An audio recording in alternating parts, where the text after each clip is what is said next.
Thank you. To the Rancho Mirage City Council, Library and Observatory Board meeting, Housing Authority Board, and the City Council representing the Redevelopment Successor Agency. This is our regular meeting, Thursday, July 18th, and it is 1 p.m. And before we start, I wanted to make mention that on Monday, July 15th, Larry Olinger, the vice chairman of the Agua Caliente Band of Cahuilla Indians, passed away. He served on the tribal council for many years and was an honorable man and a cherished partner to the city.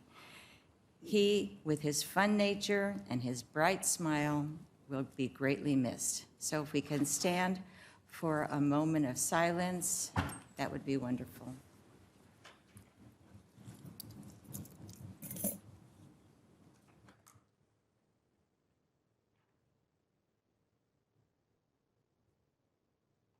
And now, if you will join me in the flag salute. Thank you. I pledge allegiance to the flag of the United States of America and to the republic for which it stands, one nation, under God, indivisible, with liberty and justice for all.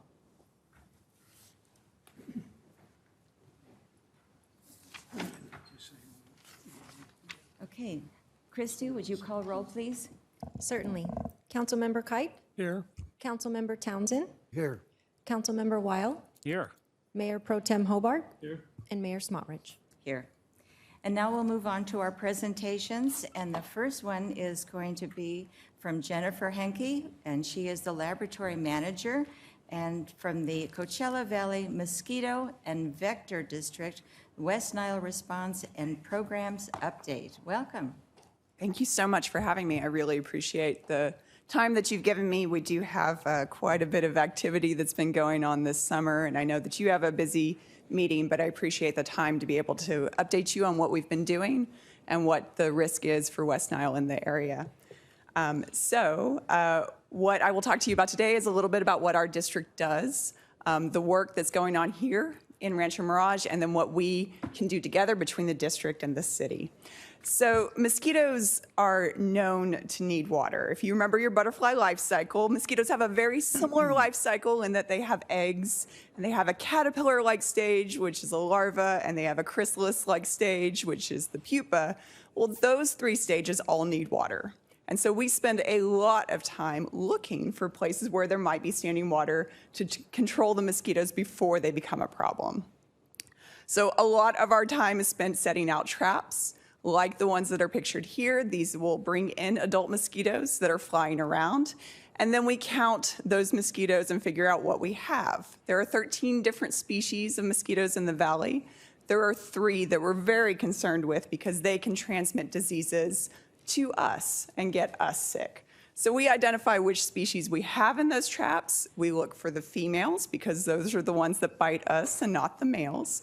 And then we take those female mosquitoes of the species that we really care about and we test them for the viruses that we have. West Nile virus and St. Louis encephalitis virus are the 2 big ones you hear us talk about quite a bit.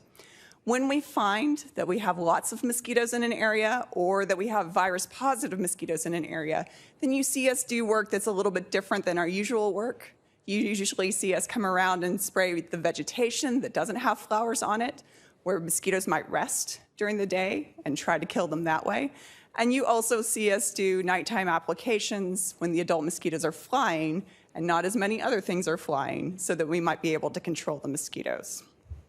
So we decide where to do those applications based on our risk model. And our risk model is based on the California Department of Public Health's risk model. It uses the same factors.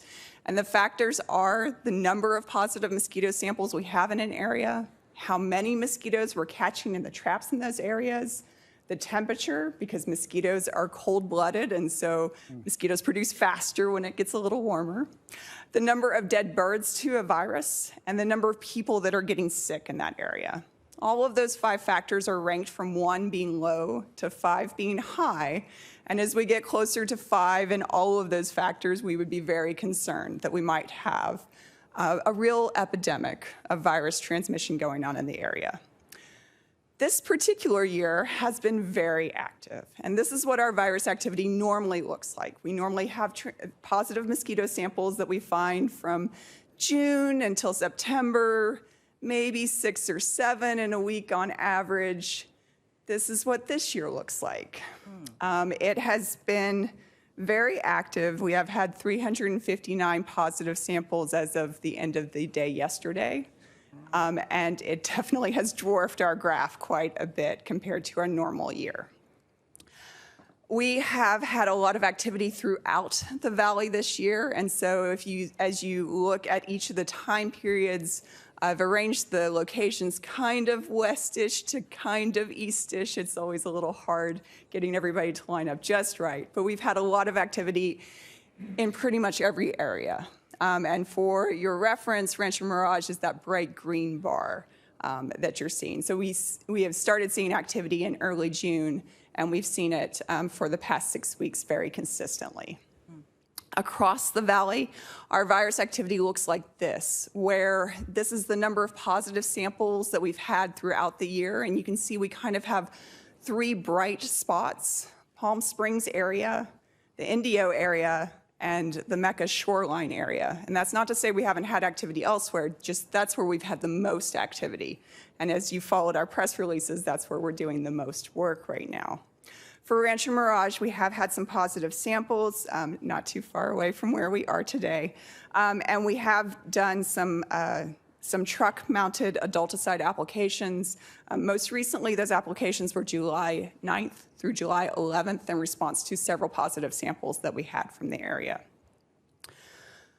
We have consistently been in our enhanced surveillance, control, and outreach stage. We are very fortunate we have not gotten to the epidemic level. We're in the middle level, where we don't just look for standing water, but we're also setting lots of extra traps and doing lots more testing of mosquitoes to find out exactly where things are. We've increased our staff to put them out at as many of these positive locations as quickly as possible, and we reach all of them very quickly.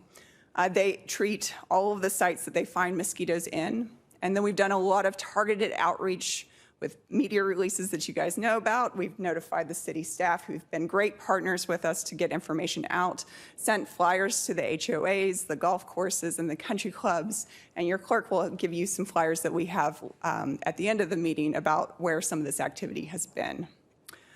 We definitely need every community member's support to get rid of the mosquitoes in the area. At home, it's like taking out the trash. Every week, please look for standing water in your yard and get rid of anything that's there that you don't need. Mosquitoes only need a week to get from egg to adult and to be flying around. And so we need you to inspect it every week, just like taking out the trash. Particularly, you should look at your potted plants, the bird baths, any tires that you have in your backyard, but really anything that could be holding water. Your rain gutters and your lawn drains are great places for mosquitoes. Your irrigation system sometimes breaks, and you don't realize it, and that is the biggest source of standing water in the cities, is irrigation oversprays that are going into the street and into the stormwater system. If you do keep bird baths and pet dishes outside, please scrub those every week so that we can make sure you get rid of any eggs on the sides of those dishes or those bird baths. And then check any new plants that you bring home. Mosquitoes love to hitch a ride on new plants, and some of them can remain living for several weeks, even if they've been dry. Besides that, please wear insect repellent. You need to protect yourself from getting bites. This is the easiest thing that you can do to prevent yourself from getting West Nile. If you can avoid going outside at dawn and dusk, that's when those mosquitoes are the most active, and that is the time that they're most likely to find you if you're enjoying your dinner outside or if you've gotten up for an early morning walk. If you are going to get up, if you are going to be outside, wear an insect repellent. Apply it according to the label. Wear long sleeves, long pants, socks, and shoes, and check your window screens and doors screens to make sure that they're in good working order. We have a great relationship with your Public Works Department, and they do amazing work. And so the things that we'd like to continue to do together is to continue to educate residents how overwatering leads to mosquitoes. We have worked together on maintenance sites in the past, and I know that we will continue to do so going forward. As you work towards doing other installations, we like to find ways to prevent mosquitoes from getting into the stormwater drains, and so we've worked with them before. And your city does a great job of using excellent design principles to prevent problems. In this case, that top picture where the grass goes all the way up to the curb is something that, of course, we're trying to get rid of. That's most likely going to lead to irrigation overspray into the street. If you have that sidewalk up against the curb, you're less likely to get that overspray going on. With that, I want to encourage you all to help us fight the bite together. If you have questions or if you're needing service, please contact us either through the website or you're welcome to call us as well, and we're happy to come out and check for standing water in your area. And I'm happy to answer questions that you might have at this time. Well, thank you, Jennifer. Are there any questions or comments from the council? Pretty good. Seeing none? Pardon me? Okay, Isaiah has something. Yeah, so I sit on the Vector Control Board for Rancho Mirage. I've been there since January, and it's been a great learning experience. Jennifer, I just wanted to take a moment to thank you and your team. One of the things that I was most impressed with when I first got the tour of the facility was the amount of science behind protecting public health. And right now, you guys are very busy running hard to protect us all. You are working when the rest of us are probably sleeping. So I just wanted to take a moment to acknowledge you and your staff for all the great work you're doing to help keep us protected. So thank you. Thank you very much. Thank you. And are there any questions or comments from the public? I have one, I'm sorry. How many West Nile positive sites are in Rancho Mirage now? Jennifer, can you repeat the question? So the question was, how many West Nile positive sites are there in Rancho Mirage right now? And I don't actually have that number in my head. That's a really great question. We have a number of traps, and we've done a lot of extra trapping. I'd have to look it up. It is on our website, the list of the locations that are in Rancho Mirage, and so I could pull that up, but I'm afraid I have too many other numbers in my head today. I'm really sorry about that. That's okay, but maybe the questioner can look it up on your website. Absolutely. Okay. Okay. I've noticed a lot of flies in this hot weather. I didn't think that the flies would last long in the heat, but I've seen a lot lately. Okay. So the question was that the resident has noticed a lot of flies in this very hot weather and didn't think that the flies would last very long in this heat. Each individual fly doesn't last very long, but of course flies do develop when it's heat, and we can maybe see different ones each day. So unfortunately, yeah, hot weather is a time where we sometimes see a few more flies than we're used to seeing in the winter time. Okay, that's it from the public. I'll close the public comments and just say, Jennifer, thank you so much for all that information. It's really an eye-opener, and you're really on top of things, and we wish you all the best. Thank you so much. And again, please fight the bite with us. Thank you. All right. Now we'll move on to the next presentation, and that will be done by our library Executive Director, Aaron Espinoza. And this subject is the Children's Theater at Rancho Mirage Library and Observatory. Thank you, Yes. Aaron. Good afternoon, Madam Mayor, City Council, and City staff. The Rancho Mirage Library and Observatory is quite excited that we are bringing youth theater to the city of Rancho Mirage. And through a donation through the Richard Brooke Foundation, we are able to do so. And through a partnership with Lamone Carr Desert Theatricals, who is helping us as our consultants, we are getting ready to do 3 amazing programs, and I'm looking forward to them. So without further ado, I'm going to introduce Ray Lamone and Josh Carr. Well, welcome. Hi, good afternoon. We're happy to be back here, expanding our touch on theater in the community. It is an exciting program. We have the new youth theater. We kind of think of it as restocking the pond here because we're helping to breed young actors and technicians and things like that. So we're doing a 3-part program. The first part of it is called Inspire Imagination. And it's a short story contest where we're asking kids youth, ages 7 to 17 on this one as well? 16, to come in and write stories. They have some guidelines about what they're writing, the characters that are involved, having a beginning, a middle, and end, having some kind of moral or something behind the story. We're having those stories submitted to the library, and between the library staff and Desert Theatricals staff, we will read those stories, and then we're going to select anywhere from 12 to 15 of those stories, and then we're bringing in a troupe of actors and a musician to bring those stories to life on stage right in front of their eyes. So the winning stories will be acted out by actors through a small amount, really about 2 hours of rehearsal and mainly improv. And we bring those stories to life for the kids, showing them and inspiring their imagination, inspiring them to write, encouraging them to be artistic. So that's the first step of the program. Then we're going to offer the workshops, which is going to prepare the kids for our upcoming musical, Seussical Junior, a fully staged musical, which we're going to do at the Rancho Mirage Amphitheater. Full sets, costumes, lighting, full musical. But to prepare them for this, in case they've not auditioned for a musical before, we're going to do a series of workshops. And within those workshops, we're going to cover singing and dancing and acting. So if you have a little boy or a little girl who's maybe taken dance classes but has never been in a musical production or has acted or shows interest in any of those fields and wants to try this for the first time, stick their toes in the water, so to speak, this would be a perfect venue for them to start. So instead of just throwing them out to the cold, we're going to give them some training and then have them come through the whole audition process, cast the show, do a fully staged production of Seussical the musical, and it'll be right on the Rancho Mirage Amphitheater stage for the public to come and see a live performance of. So we're very excited about that, and that's our next upcoming event. So these are all feeding into each other. The training program is the 2 middle weeks of September. Last week of September, we're holding auditions for all the roles that we'll cast from all those kids. We don't know how many to expect. It could be 40, it could be up to 200. We just don't know yet.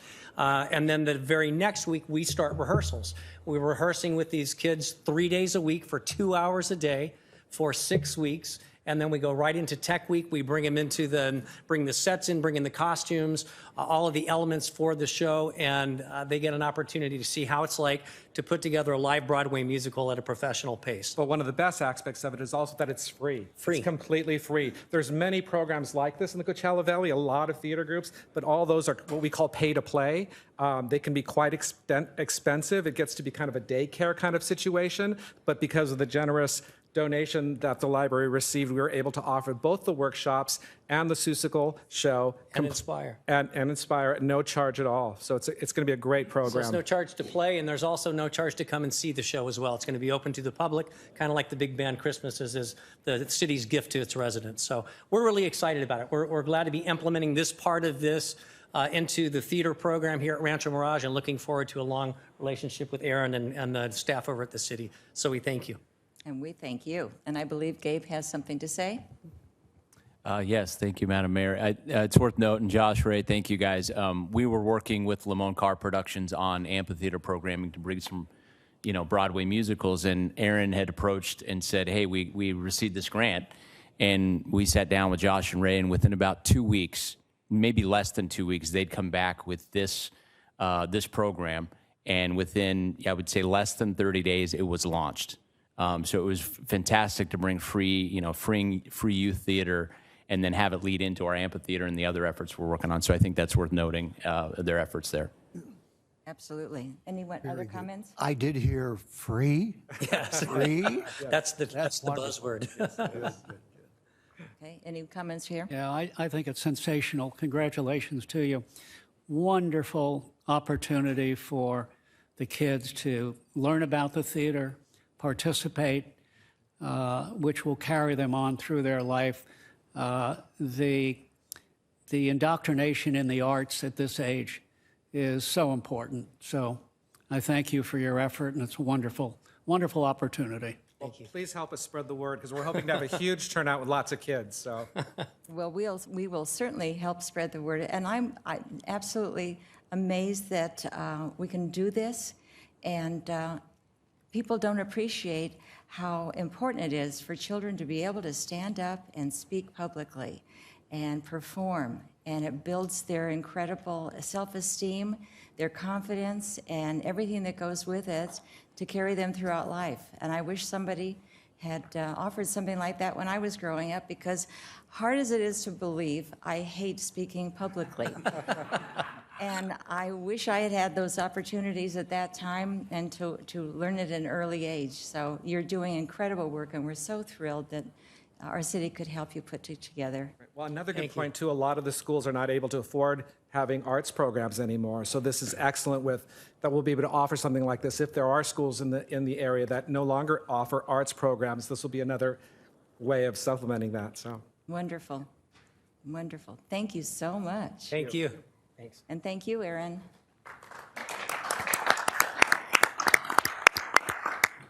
Okay, so now we will be moving on to non-agenda public comments. And this is an opportunity for the public to speak on issues that are not on the agenda for a maximum of 3 minutes per speaker. And the first people that I will be calling on is from the Chamber of Commerce. It'll be an update, and Virginia Nelson will be bringing us some more information. Welcome. Good afternoon, Madam Mayor, council members, and city staff. For the record, I am the 2019 chairwoman of the Rancho Mirage Chamber of Commerce. I'm happy to be here today with a brief update, and I think it is safe to say that we have a lot going on, even in these summer months. As you know, we had an extremely successful launch last week of our 4th annual Taste of Summer Rancho Mirage campaign. Our total count for the event at Perch was 750 people. And that is a 36% increase over last year. Yeah, we blew the doors off it, yeah. We have 20 participating local nonprofits who have collectively sold over 1,700 wristbands. So that's more than $17,000 total contribution back to these charities so far. Our goal is a total of 5,000 wristbands out in the community. There are 30 of our fine eateries that are participating, and many are already reporting increases in business just in the first week. This early success is due in large part to an extensive media campaign on TV, radio, print billboards, social media. Plus, there are live weekly interviews on TV and radio with various restaurants and the nonprofits represented. Campaign runs through August 18th. After that concludes, we will look forward to coming back and sharing a full report on the success of this year's Taste of Summer Rancho Mirage. In the meantime, on behalf of the Board of Directors and our staff at the Chamber, we wanted to say a big thank you to the city for your support in the title sponsorship of this wonderful event. In other news, about a month ago, we launched a pilot program with the Boys and Girls Club of Cathedral City. And as you know, despite their name, they do also provide services for Rancho Mirage youth. The program is called Chamber Next Gen, and it is partnering with the Boys and Girls Club Leaders in Training and their workforce development initiatives. It's a speaker series by local business leaders, and it's meant to inspire our next generation of business leaders by highlighting different sorts of career opportunities and business. Our first speaker was our executive director, Katie Stice, who explained sort of the local business climate and the snowball effect in the economy that has. Next were Renova Energy and the Annenberg Estate at Sunnylands, who also conducted tours for the youth of those facilities. On deck, our next speaker and tour will be Eisenhower Health. So we're proud of this new initiative, and we look forward to see how that is going to unfold. I could go on, but our regular events like our Business Over Breakfast, Lunch Mob, Mixers, etc., that's all available on our website, so please do that. Sign up for updates, follow us on Facebook. Our staff, our board, and our committees are hard at work at branding our city and our business community. If there's any questions? Very good. Any questions from council?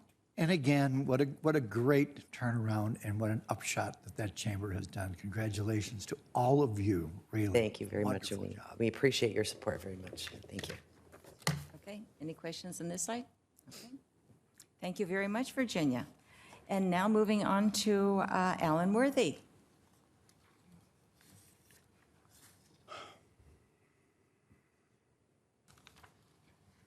Well, those are tough acts and speeches to follow you. Miss Mayor, nobody's ever going to believe you. You're a great actress. So, you know what, now that those two, they've thrown my whole monologue here. You know, that's the whole problem. I've indicated that to you, all of you before. The theater and, you know, the curse of the way I was raised. So the dining room table, the Christian Science Church and theater. And it started with stock. Where are you? There you are. You're going to have to tell that Tony Curtis story again sometime. People will know what I'm talking about. That's a brilliant story. Yeah, you know what? That is the way I was raised, and then the framework, and is why and how my threshold in patience is in the negative numbers. You know, again, we're asked, here we go, in this country, this mess in Washington, and right here in our great desert that we all love and cherish, to tolerate lawlessness. And once again, not beating a dead drum, I got out of the car at Starbucks downtown. If you guys haven't been there, you need to go. I wouldn't have been caught dead in one before, but now you can't keep me out of there. And anyway, there in the alcove in the back of this office building was this, to say he's homeless, it was mumbling, babbling, swinging his arms at me, the whole 9 yards. And this was as I was leaving. And then, so because just then this Palm Springs police car came revving down the street, and Saturday, the streets were packed. Even in this heat, there's been an enormous amount of people here. And he turns the corner, the cop, so fast, in my opinion, he could have flipped the car. And I'm thinking, is he coming here? No, he went further down. And then another police car. And then, as I said, I was leaving, so I got in the car and went to the end of the parking lot, and they were tackling a second man who was in the same shape as this guy. And I'm guessing he had wandered in one of the hotels there, you know, in the open doors and out in the pool or restaurant or what have you. Oh, Miss Mayor, I don't envy you. I don't know, I don't remember, I don't know what it's called, your mayor's conference or whatnot that's taken place. I remember Mayor Moon talking about it, making phone calls. Where are these poor people, poor meaning in this state of mind, coming from? They didn't just appear here. They didn't lose their home in the last 10 years. You know, anyway, I've got a few seconds or whatever left. It's not okay. We have to demand the most and the best of law enforcement, and they need to pick up Renee Perla, the caregiver from hell, who's still walking around, parading around as a caregiver, because I've seen him in action at an event more than once. It's not okay. This just does not bode well for the desert as it goes on and on and on. Thank you. One more quick, I am making more progress as far as getting my condo back. So I know that that's going to come to fruition soon. So thank you for all of your support. Thank you. Thank you. And we have one more speaker, Wally Melendez.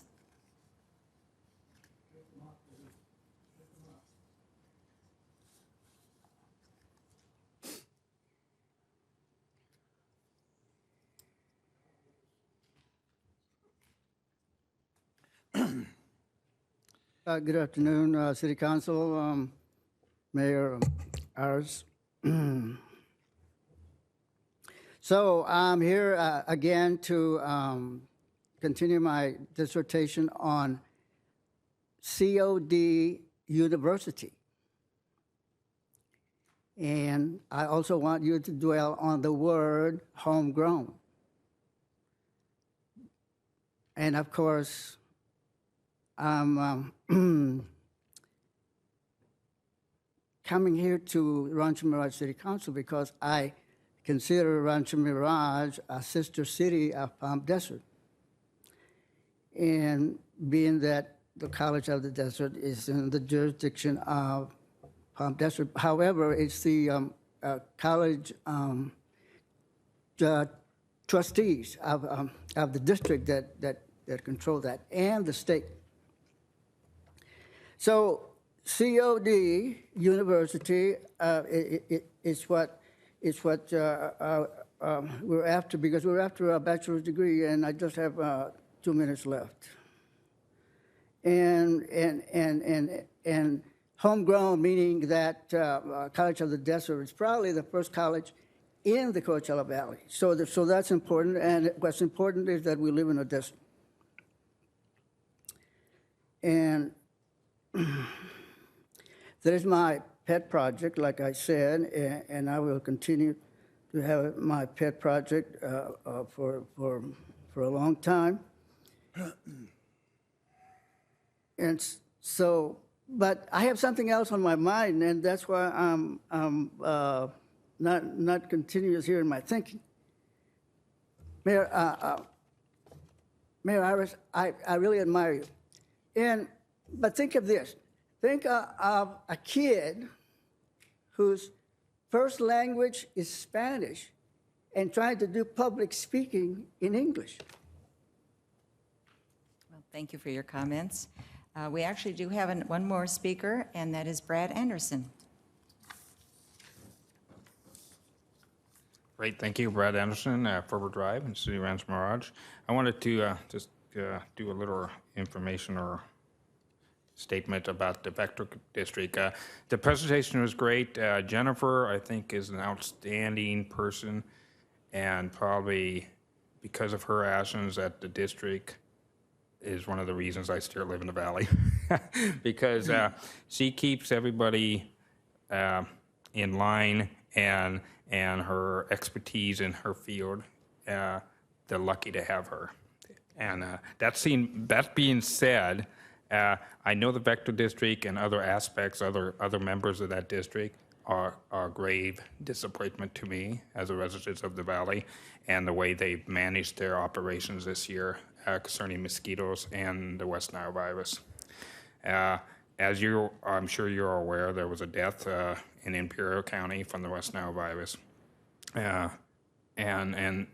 that of course, we don't service, or the Vector District does not service that area down there. I doubt they even treat it around Bombay Beach. But that being said, it was avoidable, and we're very, very, very lucky that we don't have any human cases yet in this valley, because this is the worst in California, the worst area for West Nile, I think, right now, and it was all avoidable. All we have to do, all the Vector District has to do, is keep mosquito counts down.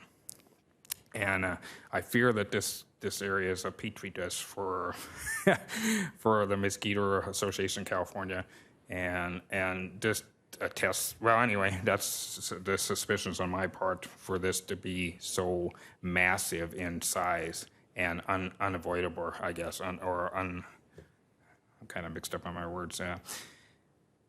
It's preventable, and the Vector District is now doing a lot of area applications, and I understand larviciding should be the key factor that they're doing, but I've asked the district to notify on their website of the chemicals they're going to be using, because I feel people have the right to know what's going to be sprayed over their homes and private properties. And they don't do that, and they don't do the sizable lots. I understand the reason was maybe that gives them a little more control to use other chemicals on a whim, but especially when they're spraying 2 days in a row, and we need to know that. That's a public concern, and I was told from the last public information manager that's no longer at the district, employed by the district, that I would have to do a public records request to get that information prior to any application, and that's not right. So thank you. Thank you so much. Okay, so now we will move on to City Council board member comments and reports. And how about if we start with Charlie? Well, thank you, Madam Mayor. I am not prepared because I didn't get a chance to write all this out, so I will try to get through it. I attended a meeting yesterday for the Coachella Valley Association of Governments, which meets once a month, and the subject was homeless. And that represents the 9 cities in the Coachella Valley, and all the support groups that go with it are at this meeting. So what was discussed yesterday, excuse me, is the cooling center update for the homeless people in the valley. And with that, the Coachella Valley Rescue Mission has opened up 3 locations in the Coachella Valley to service the homeless during these hot weather months. And the locations are in Palm Springs, excuse my voice, which has a 40-bed facility. Cathedral City has 20-bed facility. And Desert Hot Springs has a 40-bed facility. They, to give you an example of the 3 of those, just on July the 15th, they took in 62 people to help them through this terrible summer and being off of the streets for their health. Also, Coachella Valley Rescue Mission currently operates 3 cooling centers, like I said, between the hours of 7 p.m. and 7 a.m. The services and support provided for each center include showers, toilets, restaurants, water, snacks, clothing, and sleeping spaces. In addition to that, Coachella Valley Rescue Mission is prepared to provide a 24/7 service when funding becomes available to them to help the homeless people in homeless assistance, detox rehab referrals, transportation to medical appointments, hospital release programs when they come out of the hospitals, to pick them up and bring them to the facilities and give them all the needed help they can to get back on their feet. So with that said, we are also offering, as they have told at the meeting, a list of needed supplies for the emergency overnight cooling centers, as was discussed in the meeting. And these things are needed on a daily basis, and there is never enough of these items to help these facilities and help these people. So with your support, I will tell you that they need hotel and travel size toiletries, meaning soaps and all that goes with that, shampoos, conditioners, deodorants, toothbrushes, toothpaste, gently used summer clothing and tennis shoes, men and women's underwear, new white short socks, not the long ones, but the short ones, female hygiene programs, gently used hats and caps. So to donate and get information, again, I didn't have time to get this up on the board, you can go to the website and click on Cool Center at cvrm.org. That's Cool Center at cvrm.org, or you can call 760-895-0742, and the person to talk with is Mark McGowan, who runs this program. They are really open to everything and the help that anybody out there can give to this worthy cause and help these people. As you know, the homeless situation is rampant. I think in Los Angeles alone, there's 45,000 on the streets there. We are very fortunate here. We have a lot of good, more, Alan? More than that? I was thinking like 72,000. I didn't want to go there, but it's a big number. And I will say that the Coachella Valley is doing a very, very great job in supporting and trying to help all these people in the situation in the Coachella Valley. I think we are far ahead of anybody else in Southern California with this. So with that, that's my story. I'm sorry I had to stumble through it, but as I said, I didn't get a chance to write it all out, but there it is. Thank you. Thank you. And we really appreciate hearing it and what's being done. Thank you. From all the generous people. Yes. Okay, moving on to Dana. Okay, well, we'll move on to this side then with Ted. Thank you, Iris. I have several items that I'd like to share today. I'll give a quick recap of the ice cream social event and the recent kickoff party for the annual Taste of Summer and provide details on the coming Backpack Bonanza. Virginia talked a little bit about the kickoff of the Taste of Summer, huge success. The ice cream social event held on July 9th at Ben & Jerry's had a very nice turnout. This basically was for the benefit and to honor the first responders, people in our Sheriff's Department and CAL FIRE. These are the people that first arrive on the scene and how critical it is for this immediate aid, because the lack of immediate attention can lead to a fatality in a short period of time. It was great to see so many people interacting with the police and fire in such a positive manner. It's important for us to show support and honor those that put their lives on the line every day to keep us safe. The children enjoyed taking their photos on the officers' bikes, as well as a delicious complimentary scoop of ice cream.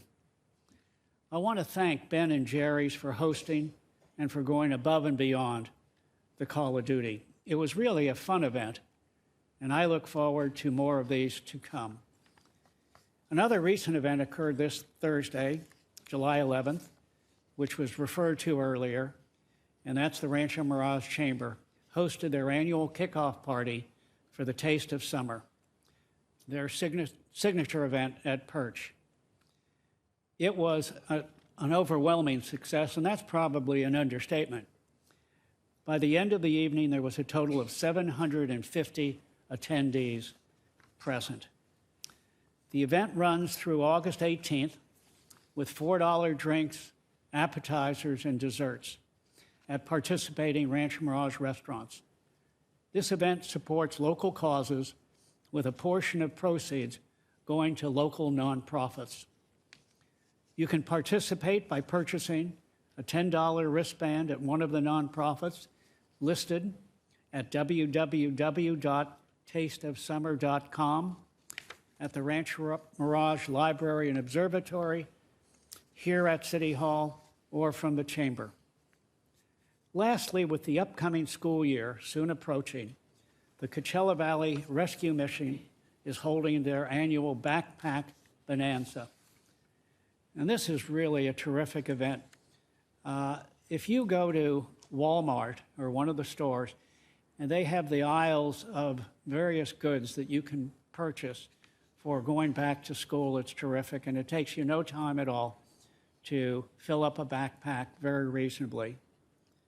Over the past 10 years, this program has helped so many Coachella Valley students whose families may not have the means to purchase these things, like pencils, paper, backpacks, and other necessities a child would need for a successful school year. The CVRM goal this year is to fill at least 2,500 backpacks with school supplies. The City of Rancho Mirage is proud to support this important program by hosting a drop-off location here at City Hall and at our library. I encourage all of you to go out, purchase a new backpack, and fill it with school necessities. You can find a list of needed items on CVRM's website at www.cvrm.org/backpack. If you plan on dropping your items off at City Hall or the library, please do so no later than 5 p.m. on Wednesday, August 7th. Donation boxes have been placed throughout the Coachella Valley. Visit the CVRM website for a list of all drop-off locations in our area. Backpack and school supply giveaways will take place on Saturday, August 10th at 8 a.m. at the Coachella Valley Rescue Mission. These are just some examples, I believe, of the benevolent city that we have, how we try to assist everywhere where there's a need. We'll continue to do that. We're fortunate to be in a position to encourage that, and I believe that the area that you heard about today would be most worthwhile and give you a great deal of personal satisfaction. Thank you very, very much for participating. Thank you, Iris. Thank you. And now moving on to Richard. Thank you, Mayor. And Ted, we certainly had a lot of ice cream there, didn't we? That was a great event. I'm sure many of you are aware that the City of Rancho Mirage supports various nonprofits in and around the community. One of those organizations we hold near and dear is the Bighorn Institute. Today, I'm happy to once again have Amy Byard, Associate Director and Biologist from the Bighorn Institute, to be here today. Amy?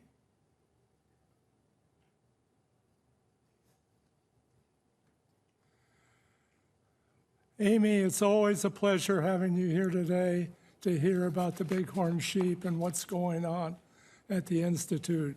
So if you would please share a little more of the history, the organization's purpose, and let everyone know about the upcoming events. Thank you, Councilman Kite, and thank you, Madam Mayor and fellow council members, for the opportunity to talk to you today about Bighorn Institute. So Bighorn Institute is a scientific organization. We're not a zoo. Sometimes we get confused with that. All of our staff are biologists, which is important. Our mission is to conserve the endangered peninsular bighorn sheep through research and education, and we are privately funded, which is also an important part of our organization.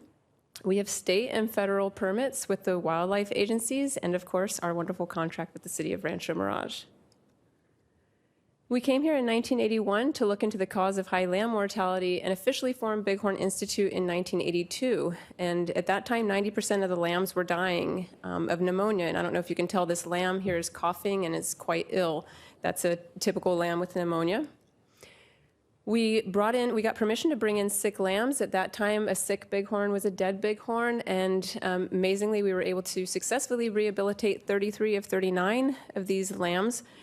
And that led us into an unexpected but very important program, our captive breeding and wild population augmentation program. So most of those sick lambs were rehabilitated and released back into the wild, but we did keep a few of them as breed stock to start this captive breeding program. Bighorn Institute is located on 300 acres south of Palm Desert, and we do everything just like the wild. We mimic the patterns of wild sheep. And what that means is basically when the rams and ewes are separate in the wild, they're separate in our enclosures, and then we would bring them together at the appropriate time for breeding season. We've had 145 lambs born at the Institute since 1984, and we've released 127 sheep into the wild since 1985. We've kept 2 of the local herds from disappearing with this augmentation program, so we're very proud of that because, again, we're privately funded, and so the community has helped with this program.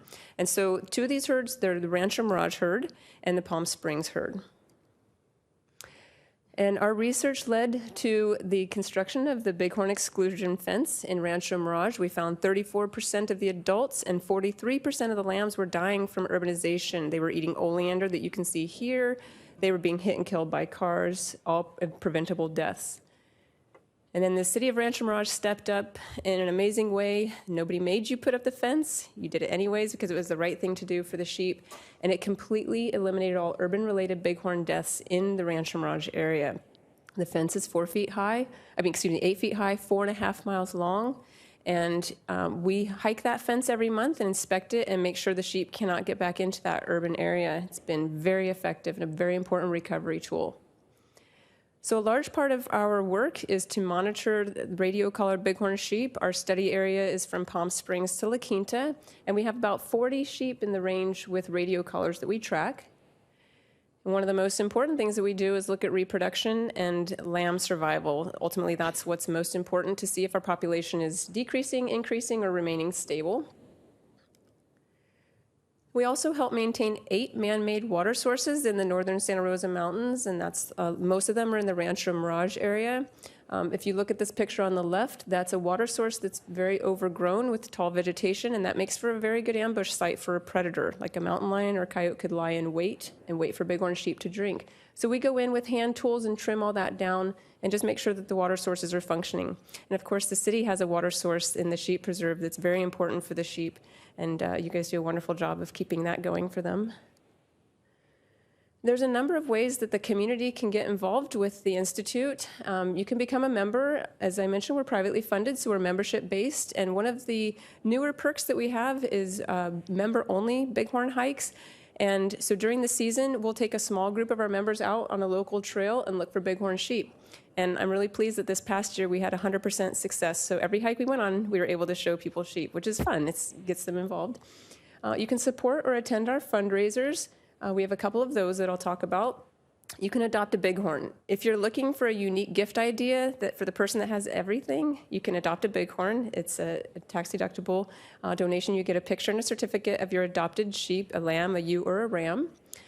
We have a couple citizen science projects that the public can get involved in. We have an iNaturalist project, which is free. So we're encouraging hikers to log their sheep sightings when they see bighorn sheep when they're hiking. That helps us keep track of the population, but it also helps the hikers to see where there are bighorn sheep in case they want to try to see them themselves on certain trails. So it's kind of a win-win. And we also just recently had a waterhole count where we had volunteers help us sit on some of these artificial guzzlers, and we counted the sheep. It was just after July 4th, and you sit all day for 8 hours on a water source and wait for the sheep to come in, and you log them. And that helps us kind of truth our field work.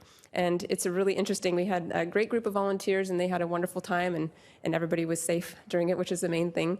And you can also volunteer for us.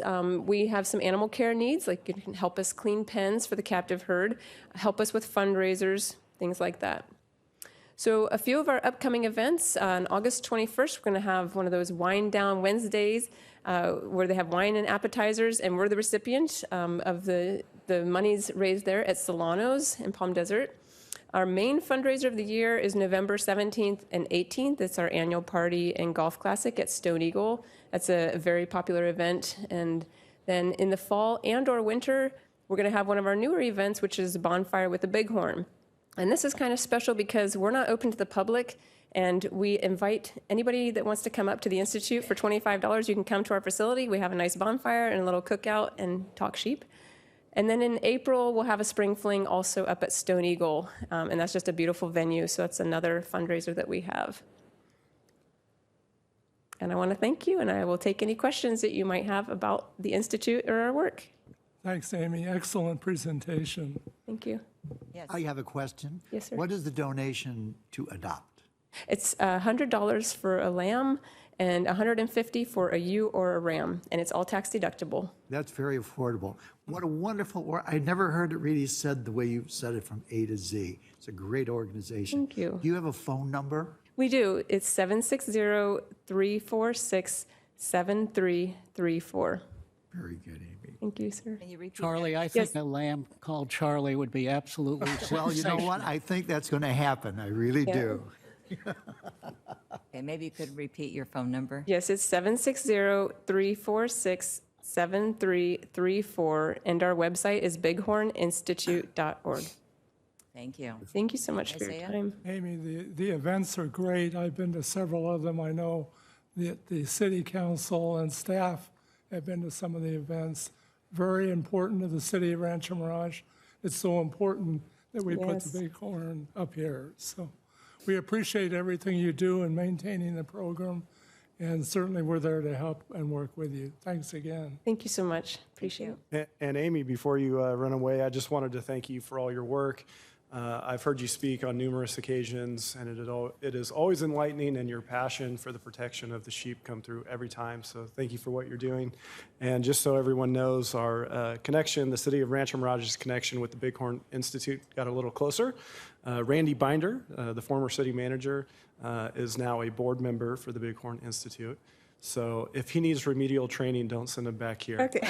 We've tried for 32 years. So. Okay. Thank you so Tell much. Randy hi. We will. Thank you. Thanks, Amy. Thank you.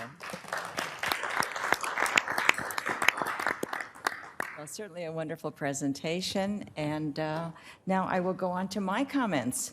And actually, this is comments from our library director, and that's Aaron Espinoza, and this is regarding the blood drive we just had. And as we all know, replenishing the valley's blood supply, which ultimately saves lives, is of paramount importance, especially during our summer months when so many of our residents leave the valley. So I'm proud to say that yesterday in Rancho Mirage, we held a blood drive for the 9 Cities Challenge with Livestream Blood Bank. As you can see, we had 56 donors registered, and 10 donors were deferred, and 49 units were collected. And we also registered 19 people for the first time, and they were great donors. They bellied up to the bar or brought their arm, and we were thrilled that they would show up. The goal set by Livestream and our staff was 45 units, so of course we exceeded that. So our partnership with Livestream continues to be strong. We currently have another blood drive scheduled for August 28th, and we are working on holding between 5 to 6 drives per year. So if you were unable to donate this time, certainly there will be lots of other opportunities available. And needless to say, all the Valley cities thank you for all your support and hope you will continue to give whenever possible. And special Rancho Mirage, thank you for all of our residential giving and all those people who took the time to contribute. We are so very appreciative. And moving on to my next comments, and these are something that obviously I take very seriously, and I hope everyone else will also, because over the past few decades, California has experienced some very frightening earthquakes, especially the Northridge earthquake, which registered a 6.7, killing 58 people and injuring almost 9,000 people. And now, with seeing the Ridgecrest quakes registering 6.4 and 7.1, and the damage they caused, this is the time to again remind everyone to stay safe and be prepared. And here are a few tips where you can do that. Number 1, be aware of your surroundings. Take notice of where the emergency exits are when you visit stores and restaurants, and if possible, have a small flashlight to keep in your purse or your pocket, because you never know when there might be a power outage, especially during the summer months. Locate a safe place in advance where you can take cover at home, at school, or in the workplace. And always be careful not to take cover near a window. Keep an emergency kit at home and in your automobile.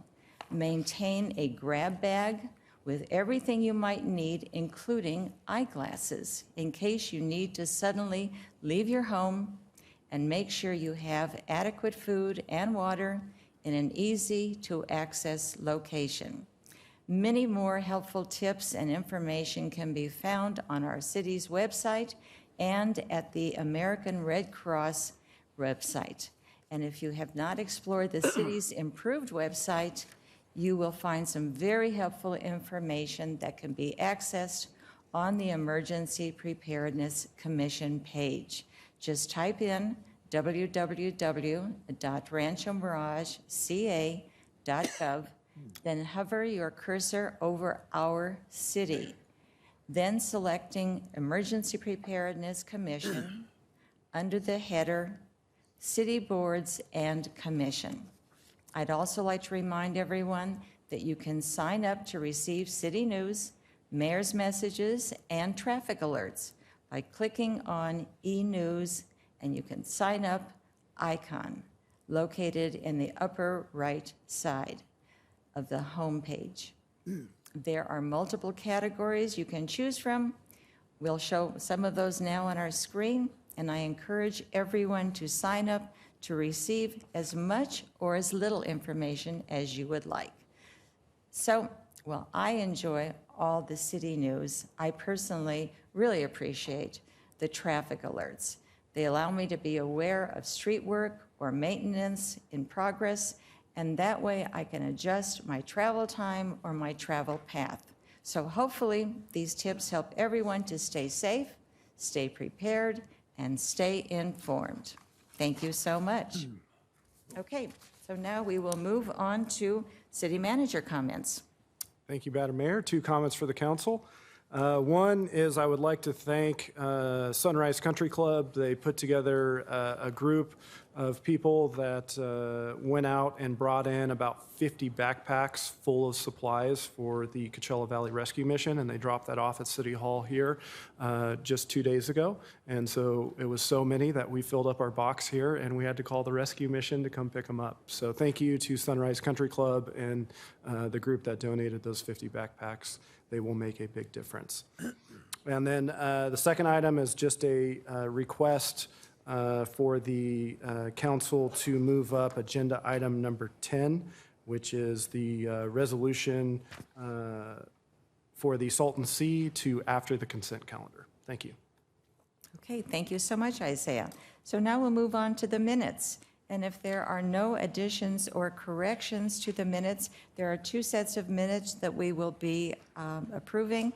And one is for June 27th, 2019, adjourned to a regular meeting. So may I have a motion to approve that? Okay, may I have a second? Second. Okay, please vote.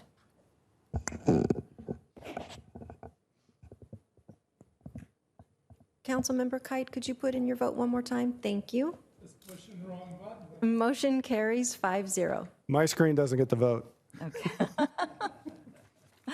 Okay, and now we'll move on to the next set of minutes, and that is for July 9th, 2019, and that was a special meeting. So may I have a motion Make a motion to accept. and a second?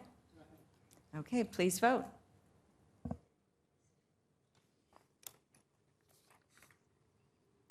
Motion carries 5-0. Thank you, Christy. All right, now we'll move on to our consent calendar to be handled by our city manager, Isaiah Hagerman. Thank you, Madam Mayor, members of the council. You have 5 items on your consent calendar for consideration today. Item number 1 is to donate 8 AEDs to Rancho Mirage High School for just under $26,000 and to approve a mid-year budget adjustment for that purchase. So there was a state law enacted that required AEDs in our schools, and in order to deal with the size of that campus, it was recommended that they have 11 AEDs on that campus, so basically 1 in each building. And the school district was able to provide funding for 3. So Rancho Mirage High School, the assistant principal came to the city and requested if the city would be able to fund the remaining 8 for their campus. This was reviewed by a subcommittee, and the subcommittee is recommending approval of this item. Item number 2 is to authorize the city manager and the city attorney to enter into a funding agreement with the city of Indian Wells so that our 2 cities can share the forensic technician position. This position has been in service for the last 5 years. The city of Palm Desert has decided that they no longer want to fund this position. So Rancho Mirage and Indian Wells got together, and we wanted to keep this position because of the service it provides to our community in solving crime. And so this agreement would be an 80-20 split of the cost of that position. So 80% to Rancho Mirage, 20% to Indian Wells, and that follows the call volumes of that position. So where this position is being used follows that 80-20 split, which is why we're proposing to split the cost that way. We did plan for this within the city's budget, so there is no need for a budget adjustment for this item if it is approved by the council. Item number 3 is an amendment to the city clerk board secretary employment agreement, which would amend her annual salary to $120,000 per year effective July 1st. Item number 4 is our contracts. There are 3 public works contracts on the contracts list. And item number 5 are demands, and staff is here to answer any questions. Okay. Are there any questions or comments from council? Seeing none, we will move on to public comments. If there is anyone that has any comments or questions, seeing none, we'll close that portion of our agenda and move. May I have a second? Second. Okay, please vote. And motion carries 5-0. Okay, and now we will move on to item number 10, and this is something that's going to be handled by Isaiah Hagerman, our city managers. Thank you, Madam Mayor, members of the City Council. You have all been well informed on this topic, so I will give a brief staff report.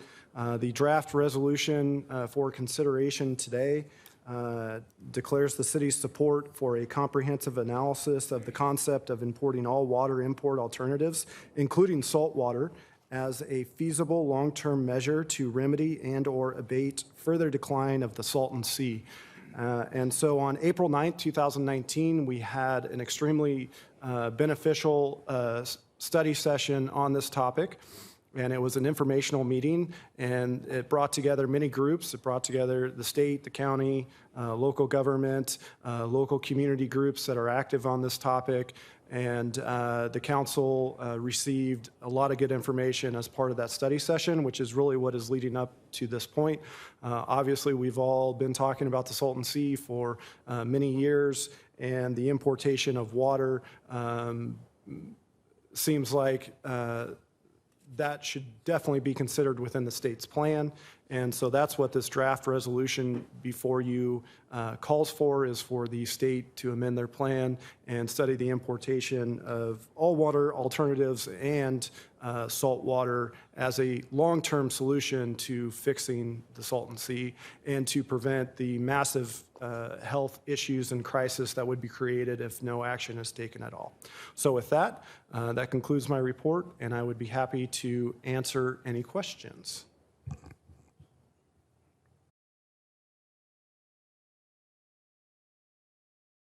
Okay, thank you so much, Isaiah. And if there are any comments or questions from the council? Okay, moving on to questions or comments from the public. Please come up to the podium. Mayor, I think we have some speaker cards. We do. Okay. And Bob Terry? Okay.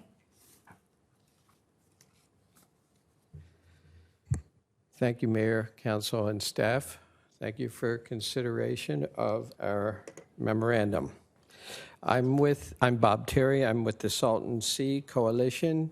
Some of our members are here today, a number of our members. We are grassroots. We're not paid. Everything that we spend comes out of our own pockets. To date, we have over 5,000 signatures on a resolution for the Salton Sea, on various resolutions to bring in seawater.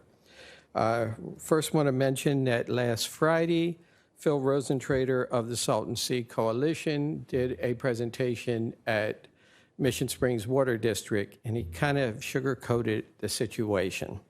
He said that they have a lot of shovel-ready projects. They've been shovel-ready for over 2 years. There hasn't been a shovel stuck in the ground yet. He cited cooperation as a catalyst. And the other thing that struck me, that he said that there is, quote, a pot of money at the federal level. Moving on. We have a resolution signed by the California Democratic Party about a month ago supporting seawater import. Over a year ago, we got a resolution from the Green Party of California, the entire Green Party of California, unanimous, over 100 members from Oregon line to San Diego, unanimously supported seawater import and a long-range plan. By the way, I'm on the Salton Sea Management Plan's Long-Term Planning Committee. Been there since a year ago, June. We haven't had one meeting. We haven't had one email. We haven't had one phone call. 13 months. To that end, we're trying to push the state to do the engineering. Engineering can take several years to do. It's been estimated it will cost between $1 and $2 million. We want this to start as soon as possible, and we want them to start talking to Mexico. In a few years, when they see that these plans that they have going, their North Lake and their 10-year plan, and they're not working, and people are getting sick, we want the engineering to have already started. We don't want to start from scratch. We're wasted way too much time. We have currently 5 of the 9 cities have signed our resolution, our MOU. All but one have been unanimous. If you guys agree to it, we're not going to wait for the other three. We're going to the state now. We're going to ask them to start looking into the engineering. We're still going to the other three cities, but we're not going to waste another couple months. We want the state to take some action, get this engineering started, so that when it's needed, then we'll have already be a little bit ahead or not so far behind. So that's our position. We're already drafting our letters to the governor. And I'm glad you put seawater in there or salt water for some reason. Some people didn't want that in there. Like I say, cooperation is a catalyst, to quote Phil Rosentrader. Thank you for your time. Thank you. Our next speaker will be Valerie Luna.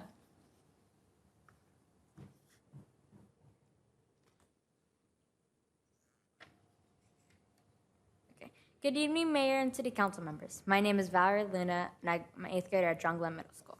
This past year, I began learning about... Can you pull the microphone down a little bit? Thank you, and speak a little slower. Okay.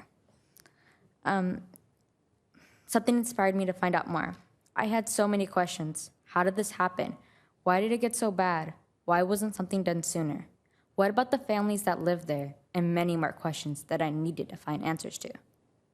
I know I don't know every exact detail, but I try to learn a little more every day. I've had the opportunity to sit and hear some ideas that are being looked at for the 10-year Salton Sea restoration plan. And again, I have so many more questions. Is this problem really going to be fixed, or are we just doing many short-term solutions? What is being done to make sure the water will be restored and safe again? What is being done to prevent this from happening again? Is my generation going to have to deal with the same crisis 40 or 50 years from now? In school, we are required to take history because when we learn from our past, we can make changes in our present and have a better future by preventing the same mistakes from happening. Are we going to let history repeat itself by not doing enough now? I understand this problem was not created overnight, and a lot of different factors contributed to it getting this bad. It is impossible to expect a quick fix. It is easy as an outsider to come in and look at a problem, look at the numbers, statistics, facts, and formulate a solution to the problem. But this isn't just a word problem in math. There are actual people being affected right now by this crisis. What about the men, women, and children currently living in the city or neighboring cities whom are breathing in this toxic dust on a daily basis? The hot summer months are here, and the sea is going to continue drying up, exposing more toxins. Many of these families have nowhere else to go, no other family, no extra money to just get up and go. There is no one answer and solution, but it's important we begin taking action, working together as a community to make improvements, and changes can begin now. Please approve the resolution to support ocean water import. I hope the decisions made for the Salton Sea will be something that my generation can appreciate and continue to improve on in the future.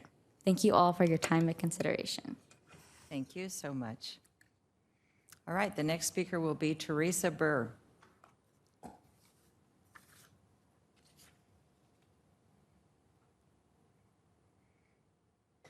Hi, Mayor and City Council members. Thank you for hearing us. My name is Tina Burr. I go by Tina and Teresa. And I moved to the Coachella Valley from the East Bay with my family in July of 2000. As a matter of fact, this is the anniversary of us moving here. We arrived at 9 p.m., and it was one of those summers, not much unlike now, where it was over 90 degrees at night, and I thought to myself, what have we done? There were cockroaches everywhere. We were being attacked by wind scorpions and other creepy crawlies, and the Salton Sea was experiencing one of its blooms. What had we done? Well, what we did was we moved to a small valley made up of little towns that came to be our home. My son had just turned 2 that spring, so this became the only home he's ever known. I started a great job teaching science and math for Desert Sands Unified School District and made fast friends with neighbors and co-workers. We built a life. That's what we did. Sadly, my husband died this past Thanksgiving to liver cancer, And after his passing, my son and I sat down and had a heart-to-heart, and I wanted to know what he wanted to do. He said passionately that he wanted to stay. I thought, okay, but I'll need to get involved to make sure things get fixed. Over the years in our classes, we studied the Salton Sea and even had some of our students complete science fair projects about the sea. Over the years, we have watched it shrink and become familiar with its problems, but now it is becoming more than just problems. The situation is dire and needs to be addressed quickly. The Salton Sea is a part of our home, and it's in need of our help. This crisis is not political. It is environmental, but more important, it's about our families, friends, and mostly our children and their future. If the Salton Sea is not resurrected, the effects of its demise will be catastrophic for people's health, our homes, our jobs, and our economy. And there will be no future for our children in the Coachella Valley. This also just isn't about the city of Indio or La Quinta or Palm Desert or Rancho Mirage supporting restaurant, but every city in the valley getting involved. This is why I'm going to meetings and speaking on behalf of the Salton Sea and on behalf of our children. Please approve the resolution to support ocean water import. We can't wait any longer. We need to act now and do it not as individual cities, but as the families of the Coachella Valley. Thank you very much. Thank you very much. All right, the next speaker will be Art Gertz.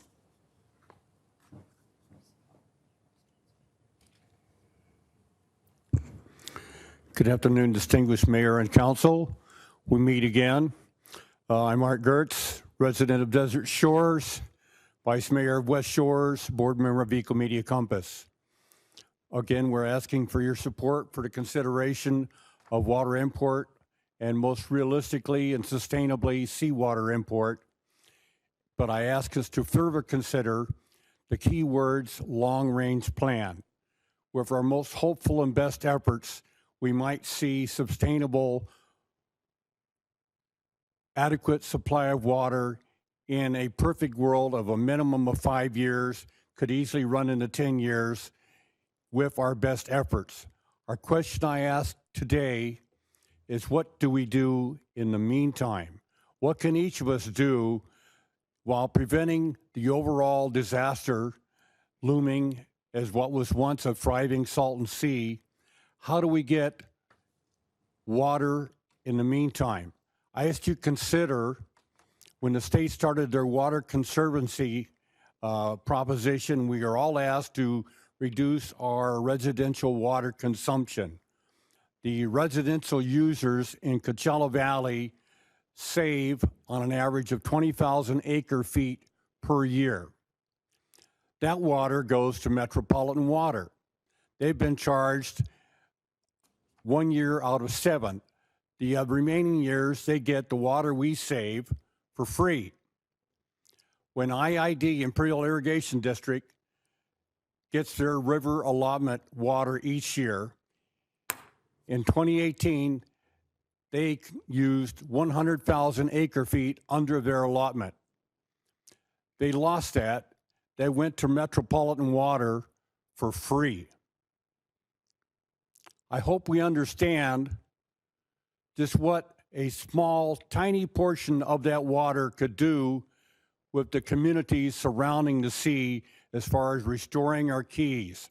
We do not qualify for agri-water, which is the only viable, affordable method of restoring our small canal, keys, waterways in the highly populated areas around the sea. We are not agricultural zoning, we are residential. Inadvertently, we're farming, sea farming, we're aqua farming anyway, quite successfully, and not by our design. Our 3 different kinds of cyanic bacteria are flourishing in our remaining dwindling keys. This just doesn't happen to be. If we were to receive 500 acre feet of agri-water, we could turn the Desert Shores Keys around into a thing of beauty it was always intended. So I ask each and every one of us today, as we move forward, looking for that glorious day of water importation, what can we do in the meantime? What will be our legacy of this looming disaster, how can we, in incremental, obtainable steps, turn this around? I thank you. Thank you, too. All right, if you have not filled out a yellow slip and would like to speak on this subject, now would be the time. See, okay. Please tell us your name. Alan Worthy. I just want to thank all of these people for all their hard work. Truly, all of them. Some of them I know, others I don't. The ones I know are the adjunct, if you will, from the Resist group. But really, thank all of them for all their hard work on this important topic. It's a disclosure. Like all of these things, a lot of them we've talked about today, and it's crucial. Thank you. Thank you. All right. All right, seeing no other people from the public wanting to speak, I'll close the public speaking comments and move on to council comments. And Dana, did you have something? Sure. Thank you very much, Madam Mayor. In June of 2018, the Imperial County and our county entered into an agreement with 20 or so whereases to it. But one of the whereases is that they encourage others, such as ourselves, to reach out to the surrounding communities and seek resolutions concerning the issues of the Salton Sea. So this is our effort to submit a resolution that hopefully will reach the supervisors and help motivate them to move in a direction that we think is important. For a considerable number of years, Coachella Valley residents have heard warnings of dire health consequences if the dying Salton Sea is not swiftly repaired and restored. These warnings have increased year after year, but little of substance has changed. The toxic dust particles that are blown from the evaporating Salton Sea to every region of the Coachella Valley and well beyond continue to be an immense health problem. Everyone agrees the situation must be solved, but there appears to be little consensus as to how. In 2015, Governor Brown appointed Mr. Bruce Wilcox to coordinate the various governmental agencies working with private groups to help develop an effective Salton Sea policy. In June of 2018, California voters approved a $4.1 billion bond measure, of which $200 million was directed to remedying the Salton Sea. Riverside County supervisors are said to have a plan, but its details remain obscure. For example, why do they say it is okay for cities to adopt a resolution in support of water being imported to the sea, but not to reference importing salt water?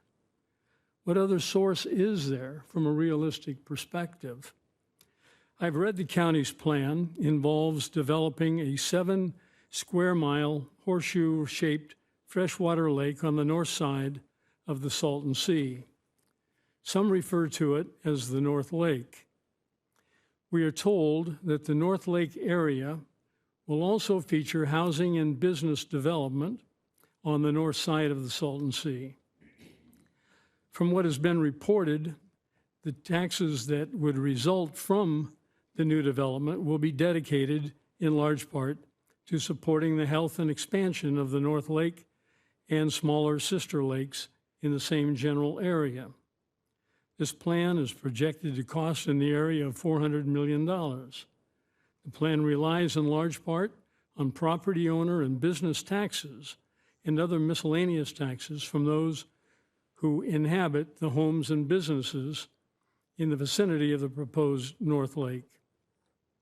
In 2018, Senator Ben Hueso of San Diego observed, quote, "If the wetlands and dust control projects are fully built as proposed, they would cover less than half of the more than 60,000 acres of dry lake bed that are projected to be left exposed within a decade.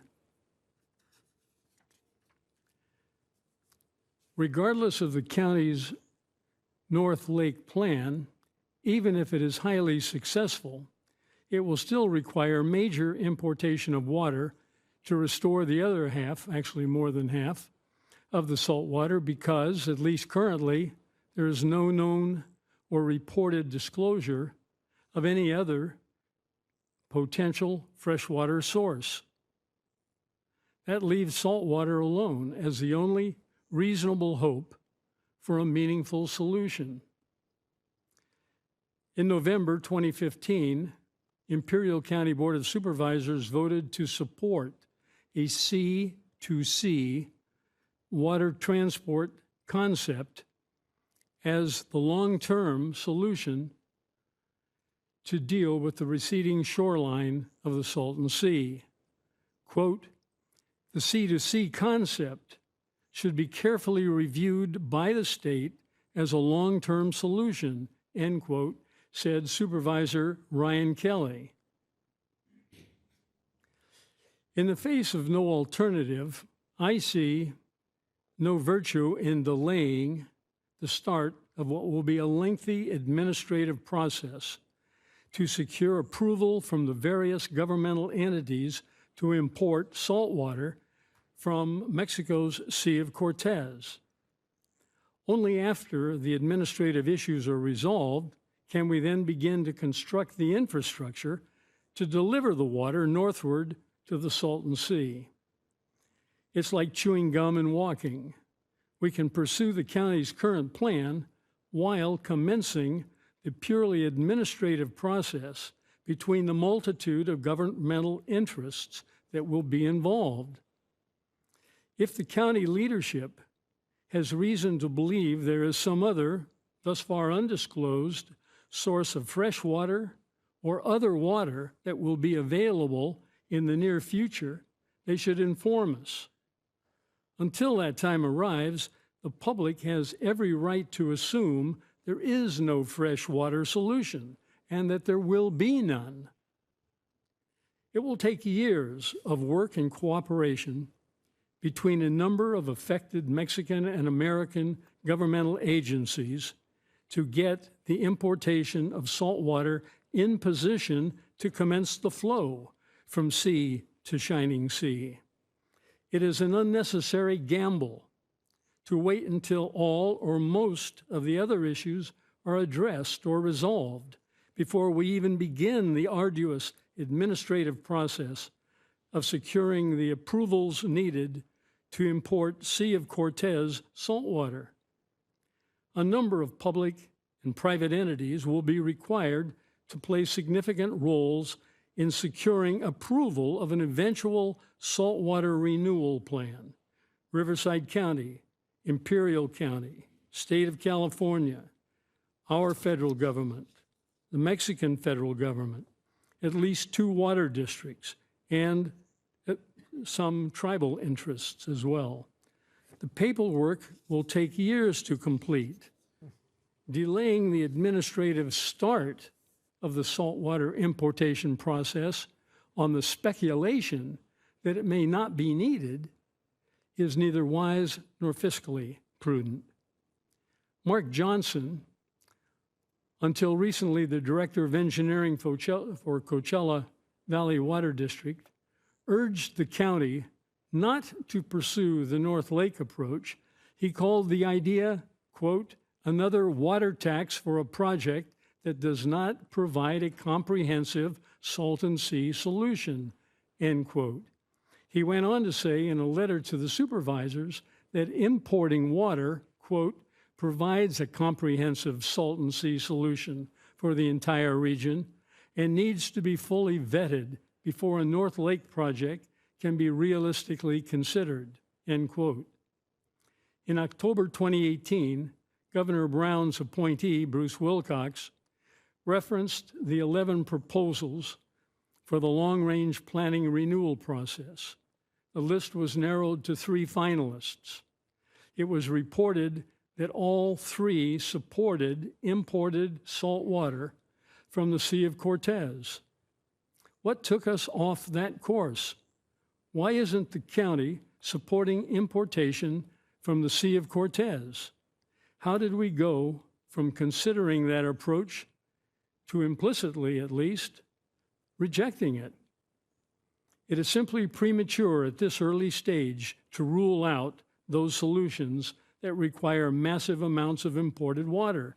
If salt water is or becomes the default long-term plan, it would be tragic if we had waited until then to begin the effort to look at what was always the only viable saltwater solution. Thank you, Madam Chairman. Thank you. Are there any other comments? Are there any other council comments? No. Can I make a motion then? Yes, please. I would, let me get the language that we have.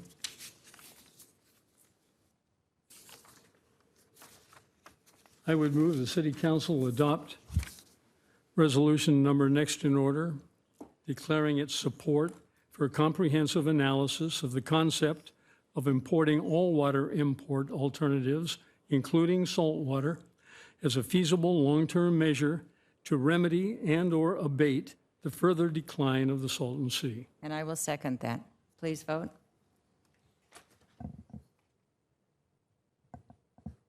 Motion carries 5-0.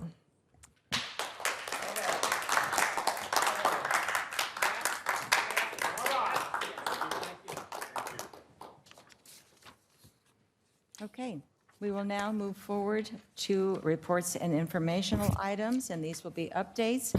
And item number 6 is active transportation update by Jesse Eckenroth, our Director of Public Works. Thank you, Madam Mayor, City Council. Jason, would you please pull the report up while I move over to the computer station? Thank you.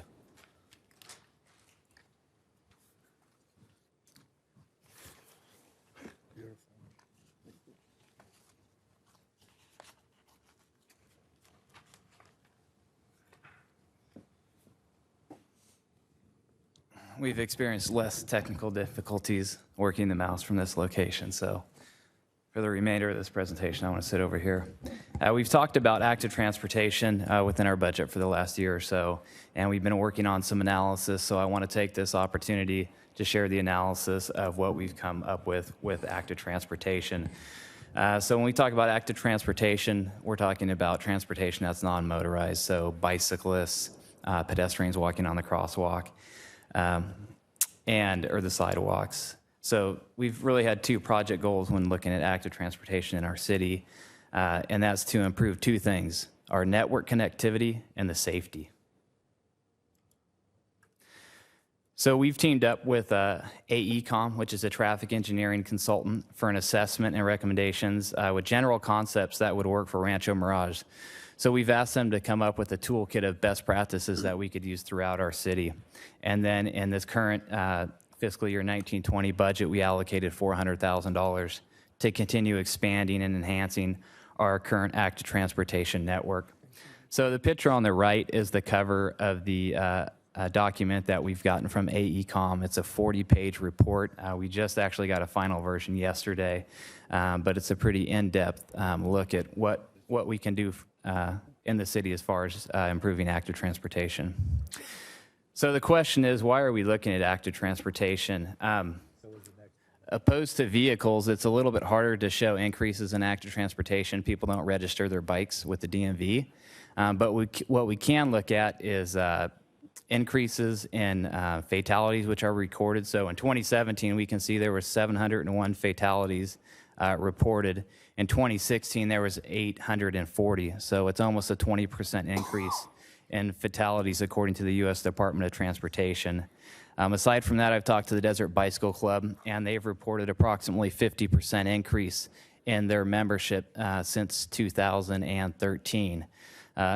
Along with that is a host of local and state support programs, so we see more funding now for active transportation goals than we ever have in the past.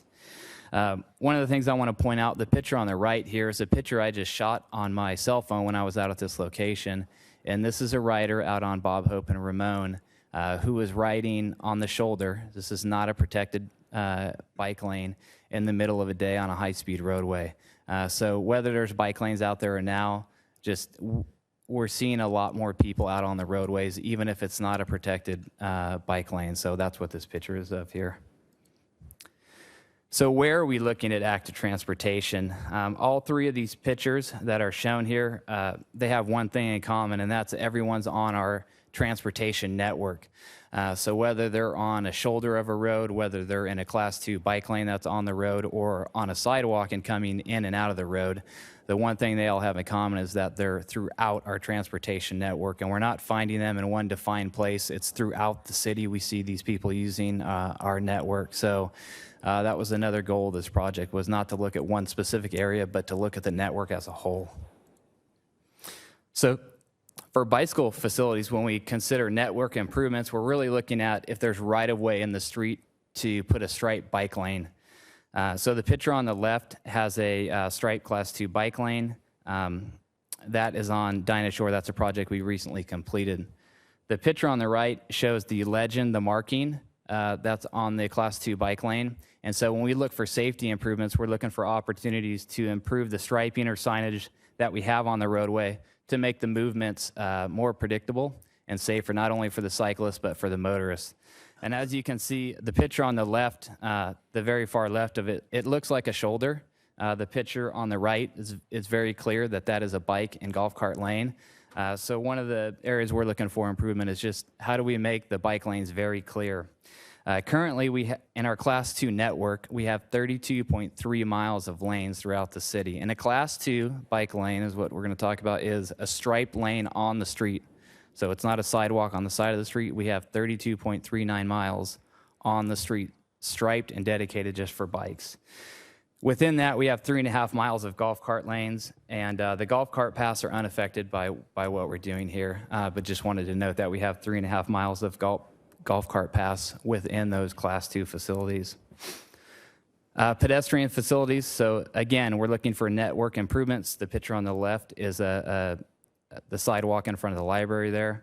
And we're looking for any areas where we can continue our sidewalks where we don't have those connected links. And then safety improvements, same as the bike lanes. Are there any current conditions that we can enhance with safety improvements? So that's really some of the analysis that AECOM went through when looking at our infrastructure. And our current sidewalk network, we have almost 40 miles of sidewalk in the city. So you take that in combination with the 32 miles of Class 2 bike lanes, and there's over 70 miles that a bike, because the bikes are not restricted from sidewalks, so it's quite an extensive network in Rancho Mirage. And within the sidewalks, there's 14 miles of golf cart paths.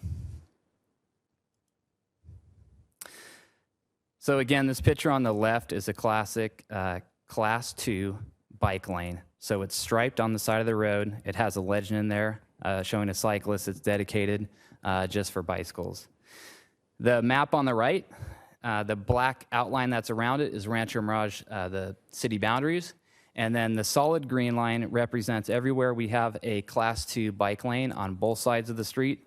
And the dashed green line represents where we have a bike lane, Class 2 bike lane on one side of the street. So, see if you can see the mouse here. You can see there's, compared to the rest of the city, kind of this is a city where there is some connectivity that is not as consistent as the rest of the city. So one of the things we're looking for in the analysis is where do we have right-of-way to add these bike lanes throughout the city. So we have a planned project right now on Ramon Road that's highlighted right there, and that's to extend our current link. So half the road is county, half the road is city, and our current roadway project that we have coming up, we're going to put a bike lane in, so we'll connect that link up on Ramon Road. Then we have some regional opportunities where we have right-of-way. Dinah Shore, we can complete a connection to a neighboring city. Gerald Ford, we also have what appears to be plenty right-of-way to complete the connection to a neighboring city. And then in Duval, there's some right-of-way. So there's a couple sections of our cities that have the right-of-way, streets that have the right-of-way that we just haven't striped bike lanes. So those are good opportunities for the city to go ahead and implement some Class 2 bike lanes.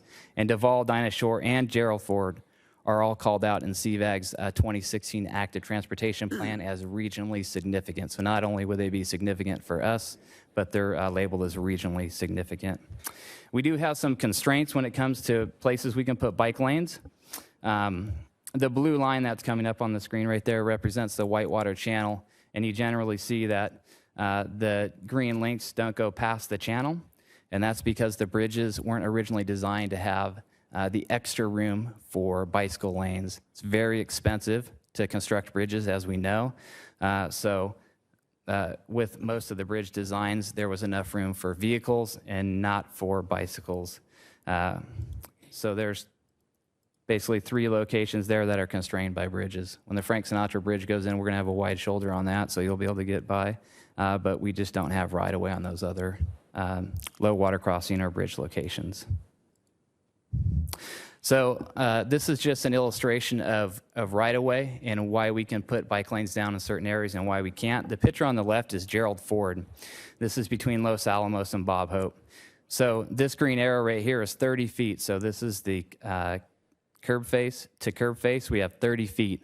So we traditionally do 12-foot travel lanes. So we can have a 12-foot lane for the number 1 lane, a 12-foot lane for the number 2 lane, and that still leaves room for a 6-foot wide bike lane. As you can see, the street is not striped for a bike lane, but it can get a bike lane because we have the real estate to put that bike lane down. The picture on the right is Highway 111. This is in front of the library. We have 3 lanes right here on Highway 111. We have 36 feet across the highway.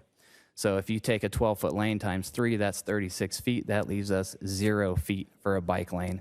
So when we go through analysis of where we can put these bike lanes, a lot of it just comes down to real estate. Do we have the real estate out there to do it? To go ahead and tear a road apart, widen it for a bike lane is very, very expensive. So these are some of the considerations we go through when looking for right-of-way opportunities. And then I also want to talk about bike lane interruptions. So not only do you want to have decent right-of-way for bike lanes, but you don't want it to be choppy where there can be vehicles pulling in and out. It makes it dangerous for the motorist and the vehicle. So the picture on the left is Gerald Ford. This is between Los Alamos and Bob Hope, and we're talking about the westbound direction there. So when I talk about an interruption, it's any type of driveway or anywhere a car or a pedestrian can be coming in and out and crossing the path of a bike lane. So on Gerald Ford, there is consistent right-of-way for bike lanes, and there's an average number of interruptions per mile of 3.3. So it makes Gerald Ford a good opportunity for a Class 2 bike lane. If we look at the picture on the right, this Highway 111, and these yellow arrows are going to highlight where there can be possible where there's driveways or interruptions. So quite different from the picture on Gerald Ford, and there's not consistent right-of-way for a bike lane on Highway 111, and your average number of interruptions per mile is 12.3.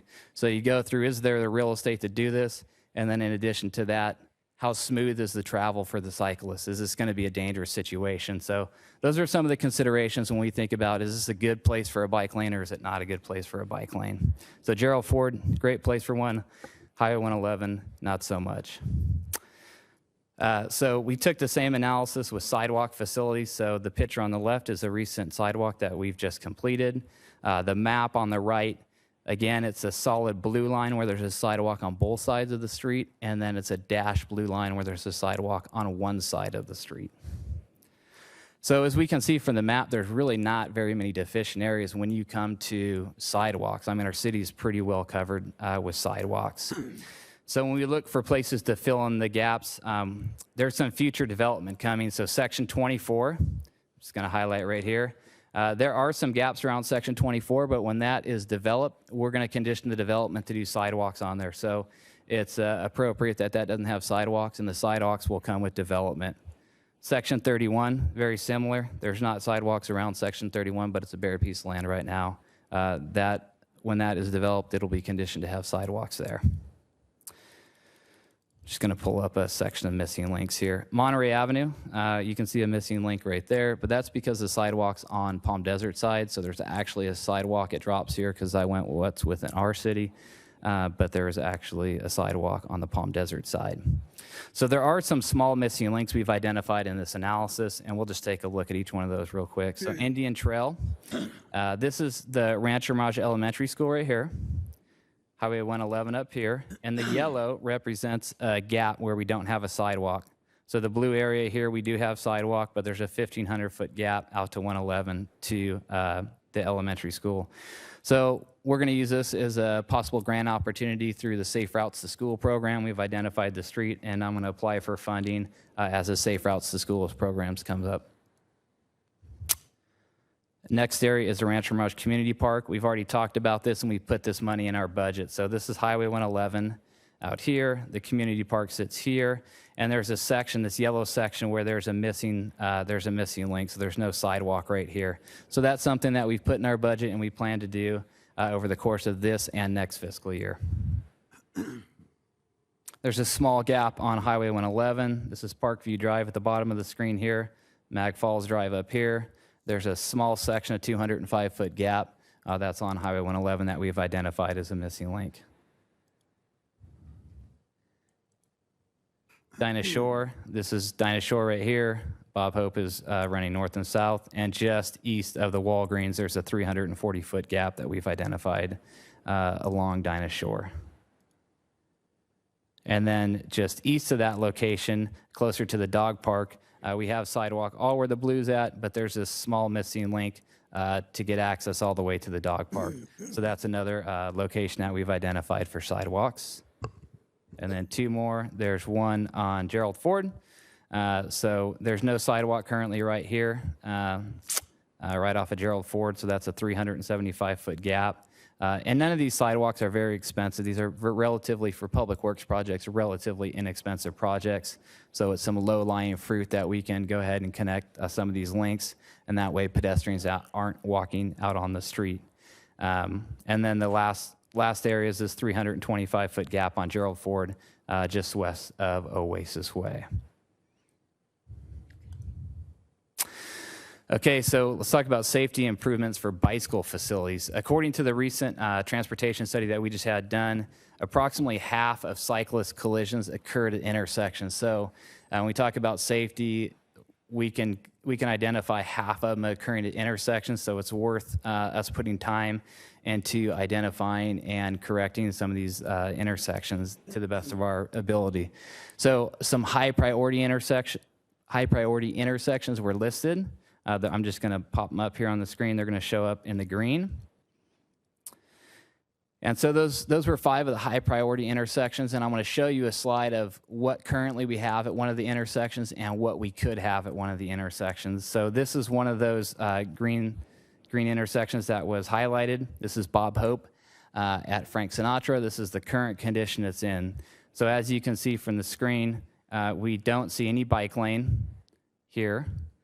We don't see any over here or here. We see a bike lane here, but generally at the intersections, we haven't traditionally carried the bike lanes all the way through. So that's one of the things that we've pointed out in the analysis, is to help the motorist and the cyclist have predictable movements. These are some of the improvements that we could see out at the intersections.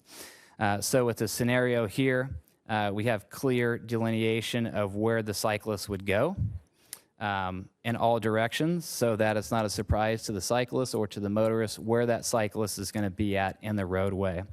The Frank Sinatra and Bob Hope, actually, we can kill 2 birds with 1 stone, because we have 3 through lanes coming down Bob Hope, and then one of the through lanes merges in and it comes back down to 2 lanes. So we can just keep it 2 lanes all the way through and keep a dedicated bicycle lane coming all the way down Bob Hope. So this is an example of what we could do at these intersections and what we're looking at. This is just more of a close-up, some green bike boxes that would highlight these critical intersections, and where we don't have a lane just for bicycles, to have some signage up that says share the road. And we're trying to put signage up and analyze signage that would match what other cities have, so that we have some uniformity throughout the cities on the type of signage that we put up. Jesse, is that intersection the one that's Sunnyland? Yes. Thank you. Yeah. So this is just another close-up. Yes, this is bordering the Sunnyland wall in this picture right here.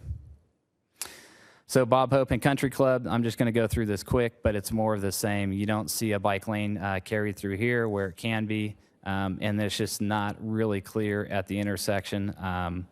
where the bike lane is going to go. Now, it's all per Caltrans standards. It's just that we're looking to go above and beyond that to be even more clear. So it's not that we're not following Caltrans practices, but we could do better than that, and that's kind of what we're looking at.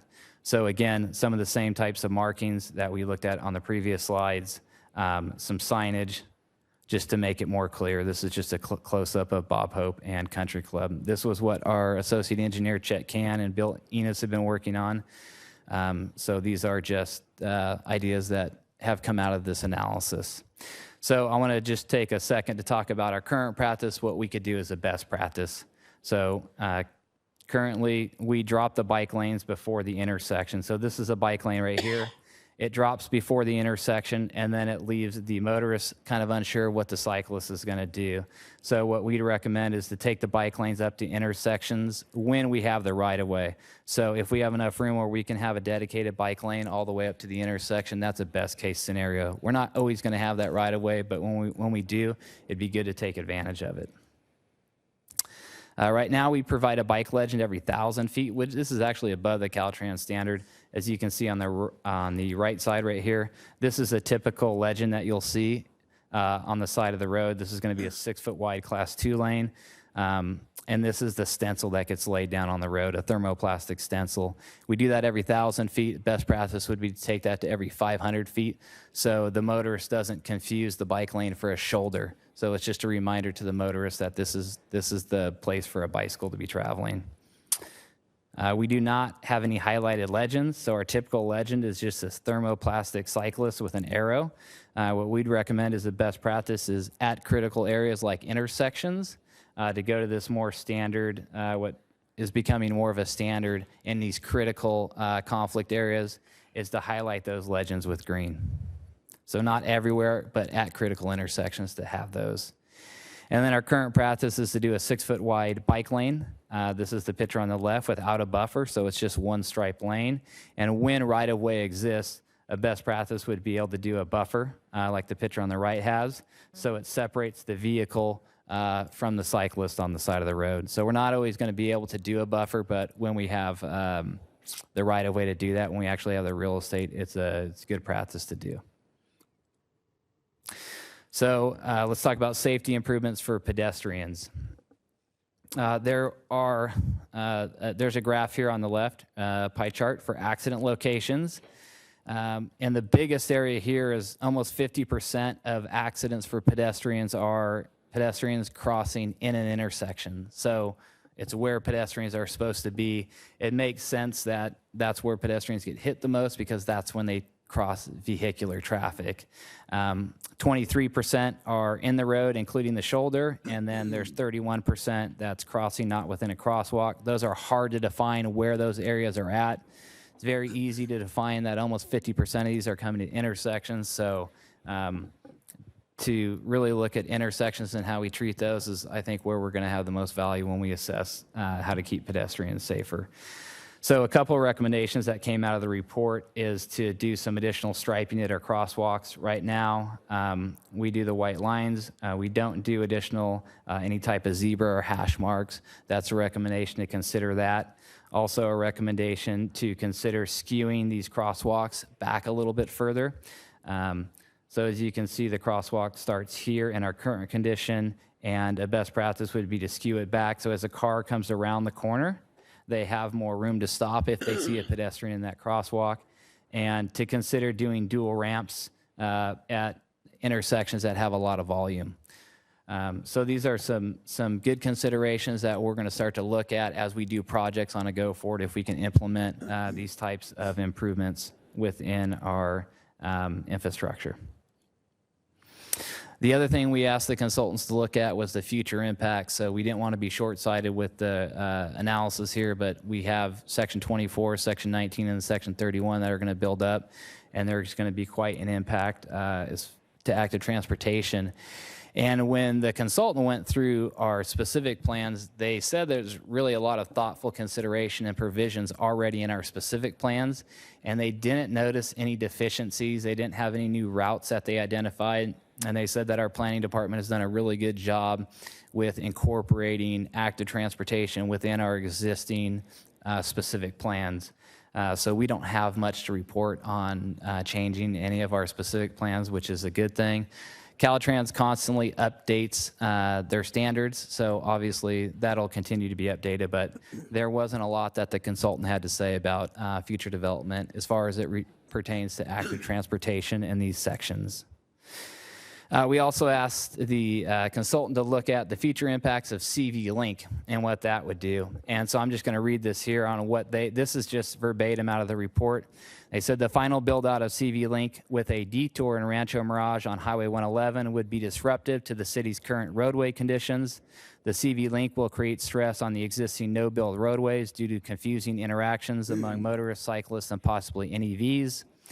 And that the city should collaborate with CVAG to install signage at the CV Link termini warning cyclists, especially those who lack deft operating skills at the CV Link ends, that comparable facilities do not exist beyond this point, and to proceed at your own risk. So one of the, I think, points behind CV Link is it's going to create tourism. As you have tourists to the area, and you're going to have cyclists on a path that they're not familiar with the area, and then when they go out on Highway 111, that's an area that's not conducive to someone who doesn't know the area and who's not an expert rider. So not a good idea to put new people, new tourists in the area out onto Highway 111. So that was the analysis that we went through, and the question now for us is, where do we go from here? So we can't design every intersection at one time, and we can't design every intersection the same. Every intersection in the city has different right-of-ways, different speeds, different traffic counts. So we're starting design right now on the critical intersections that were designed, that were called out in the analysis. We're going to use slurry projects as an opportunity to focus on active transportation improvements. So when we slurry the roads, we wipe out all the striping. It's a great time for us to think about how we can put new stripes back on the road, and if we can incorporate bike lanes within the current conditions that we have. And then we want to bring those active, or I want to bring those active transportation projects, striping projects, link connectors, or safety enhancements back to council for approval once design is complete. So this was just the initial report. We're not actually going out and doing anything yet. We're currently working on some plans, but anything that we're going to do, we're going to bring back to council and get approval at that time. And then what we're really going to use this analysis for is the best practices, so we can create consistency across the city.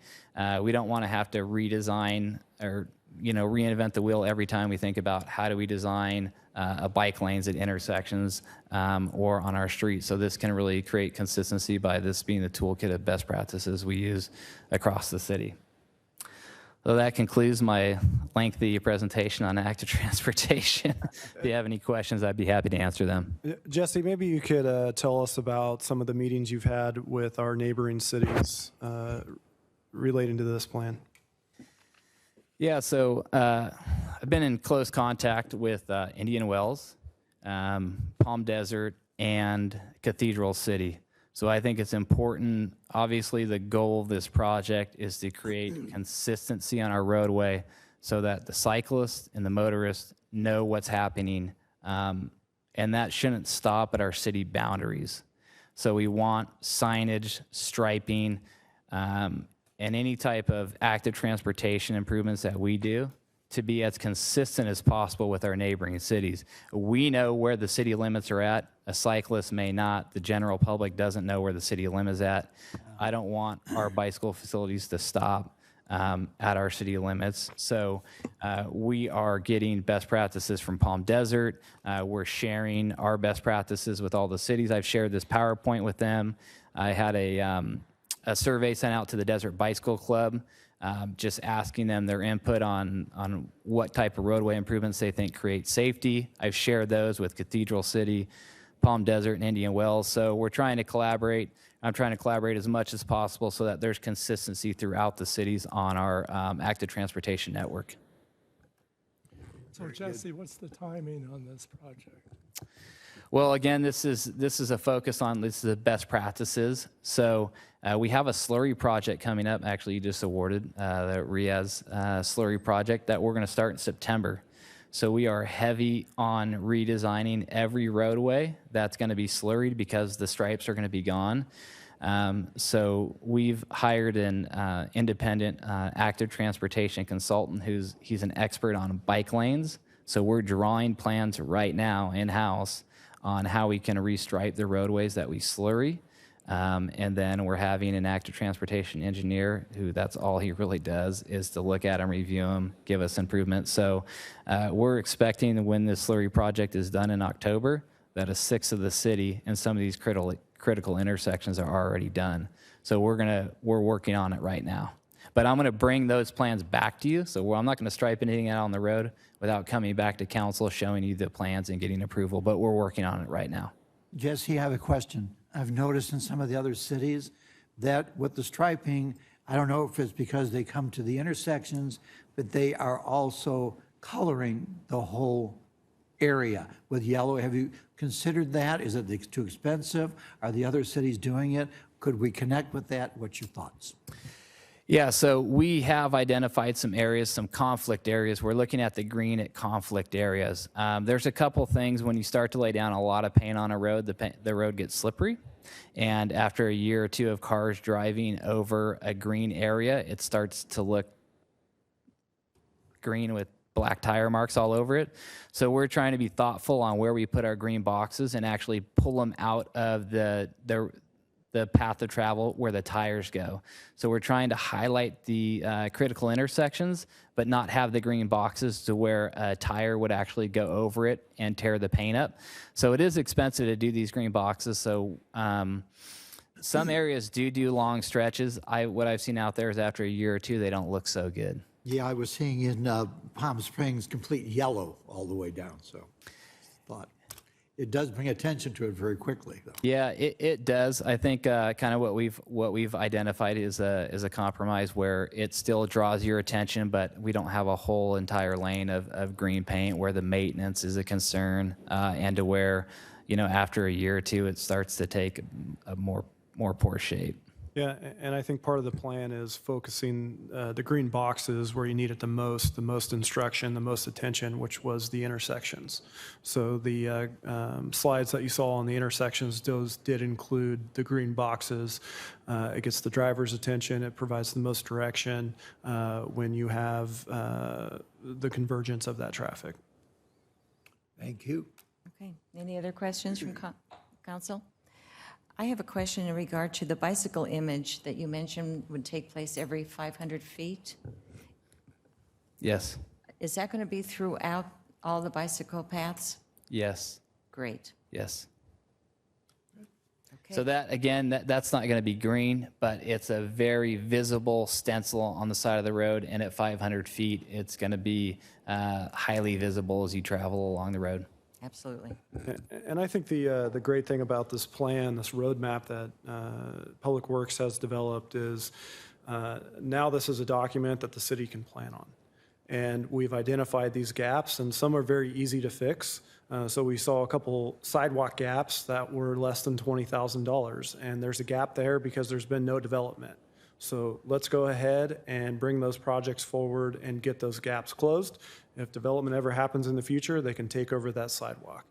The other thing I think it does is, this is more in line with how we view active transportation. We've been doing this for a long time, and we have a great network already. And this is going to only enhance our network.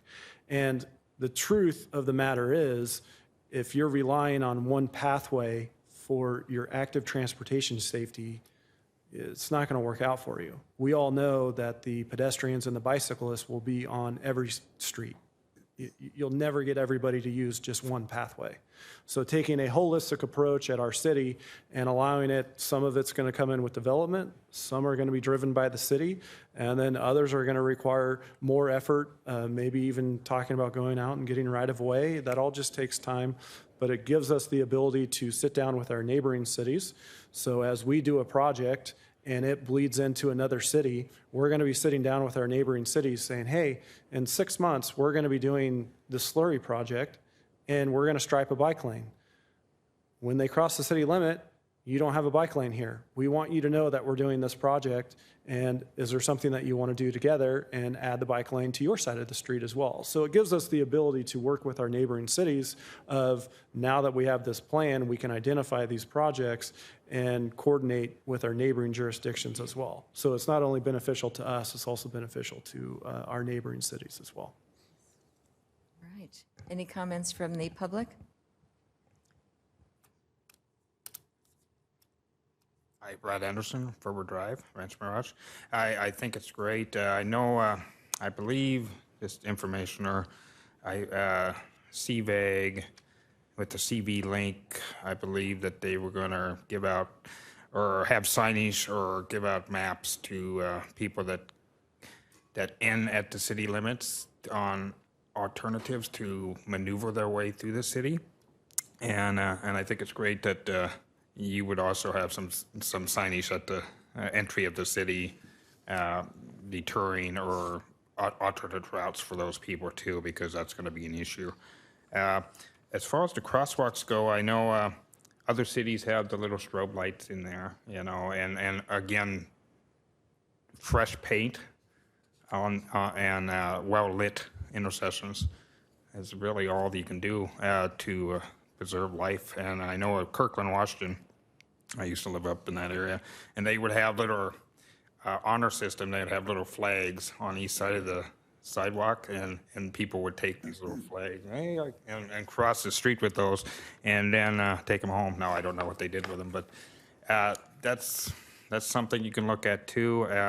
As far as the, I used to be an avid bike rider when I first moved here, like 50 pounds ago. So, and I remember going to Palm Springs and stuff, and that route would just take you way out of the way I wanted to go. And again, I would go the shortest route, especially down here in the heat. So, and I noticed on your bike paths, you'd have the green paint, which is great. And Coachella, I think, did the same thing with the green paint, and then they came in and resurfaced the road and just messed it all up. So, again, after time, this paint would fade and get wore down by tire traffic. But when you go through an intersection, not everybody's going straight through the intersection. So they're going to do the turn lane thing too. So maybe a foot wide or 6-inch green paint stripe would kind of direct the bicyclists where to be in the turn lane. That's just a suggestion. Thank you. Thank you. Any further public comments? Seeing none, we'll close that portion of our meeting and move on to council comments if they wanted to make any further comments. Okay, seeing none, may I have a, oh, this doesn't require a motion, it's just an update. Okay, thank you. That was wonderful, Jesse, and now we're going to be having another update from you. Another Jess. This is going to be a very easy update because the marketing department, specifically Gabe, Jess Stevens, and Dustin Ingham have really put together a video so that this public works update can not only be presented at the council level, but it can be used on RMTV, it can be on the website. So, Jason, if you wouldn't mind pulling up the city council update, and I'll let the video do the talking. Love that report.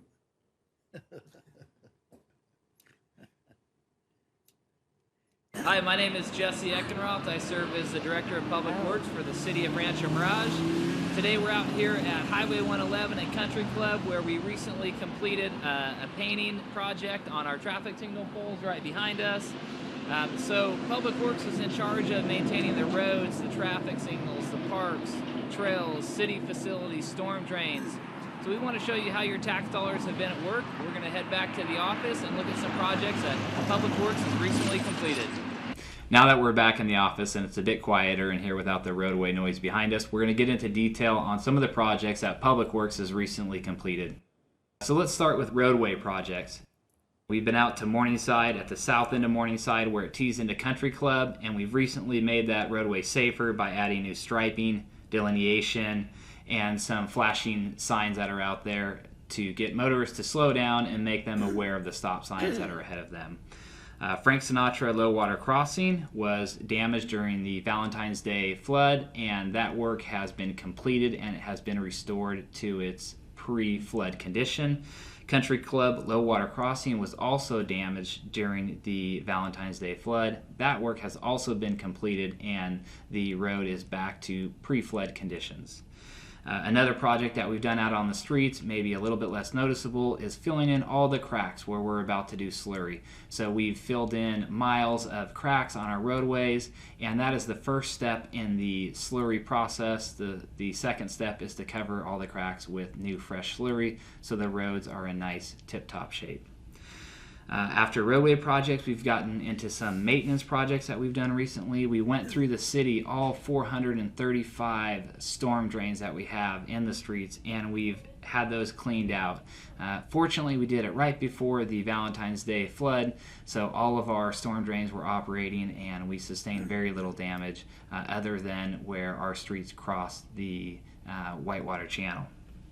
We've also completed traffic signal painting on 111. We recently completed the traffic signals and safety light painting on a number of intersections throughout 111 in our traditional Rancho Mirage brown color, which if you want to go to the store and buy it, it's weathered bark, just in case you want that little bit of information. At our facilities, we continually keep up on the facilities as a part of what Public Works does. We've been out at Fire Station 69, which is on Gerald Ford. We've put some new furniture in at Fire Station 69 to replace some of the 15-year-old furniture that was in there at the dispatch area, so the guys have a nice working space to do their reports when they come in from the field. At Fire Station 50, we've installed some retractable cord reels for the emergency vehicle charging system and the medical supply air conditioning system. So on the ambulances, they need to keep the medication at a cool temperature so they can drive into the facility. They can plug into the cord reels and it keeps all the medication at the proper temperature.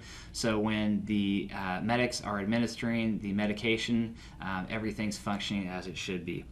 In addition to that, the new generator that we've installed out there now has monitoring systems on it, so we can remotely monitor it to make sure that the generators are operating, they're turning on and turning off, and they're going through test cycles. So in the event of an emergency, we know that our generators are working properly. Another facilities project that I want to highlight is the recent upgrades that we did to the heating system at the Rancho Mirage Library and Observatory. The library has a boiling system, which is like a big hot water heater, and that's how we heat the facility.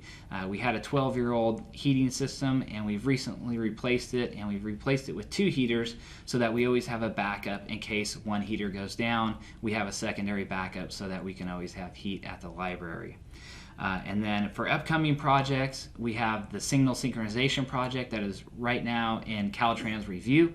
We've completed the design of that project and Caltrans reviews it. Once Caltrans review is done, they will issue us a notice to proceed. At that point, we'll be authorized to spend construction dollars on that project. We've also partnered with the MSRC, which is the Mobile Source Review Committee, and they've given us a grant on top of our federal grant for another $50,000. One of the goals of the MSRC is to reduce greenhouse gas emissions, and the traffic signal synchronization project will do that because cars will idle and stop less at the signals. There will be better traffic flow, and as a result, there's less emissions that are airborne. So we want to thank the MSRC for their grant and their partnership with us on this project. Again, if you have any questions or concerns, feel free to reach out to the Public Works Department. We're here at City Hall, right on 111 and Frank Sinatra, or you can call us at 760-770-3224. Thank you. Very good, Jesse. I think Warner Brothers will be looking for you, and you should be getting a theatrical agent. I don't know about that, but thank you. Well, these are absolutely amazing updates and reports, and the fact that we can be showing them on our Rancho Mirage television, our website. They're so clear, concise, and really fill in all the details that people want to know about and the questions that they frequently ask. Yeah, and I'm sure with the new program that Gabe's implementing, this is just the first of many great things to come. Well, we certainly appreciate it, and that's why we are Rancho Mirage. Thank you. All right. So, If there are no further comments, we will move on to action calendar and item number 8. And this is going to be handled by Kofi Antobaum.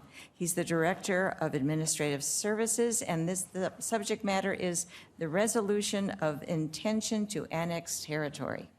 Thank you. Thank you, Madam Mayor. It's not all that colorful as Jesse's, so I'm going to be quick. The item before you is consideration of annexation 179 into CFD number 1. And this is the first step in the city's standard process in annexing developments within the city's jurisdiction. The second step in the process is proposed to take place at the September 5, 2019 council meeting. Jason, if you can pull up the area map. As projected on your screen, the territory proposed for annexation is located on the northeast corner of Bob Hope Drive and Victory Drive, and it comprises of 2 parcels totaling approximately 1.91 acres. The project proposes a 13,812 square foot, 1-story medical office building.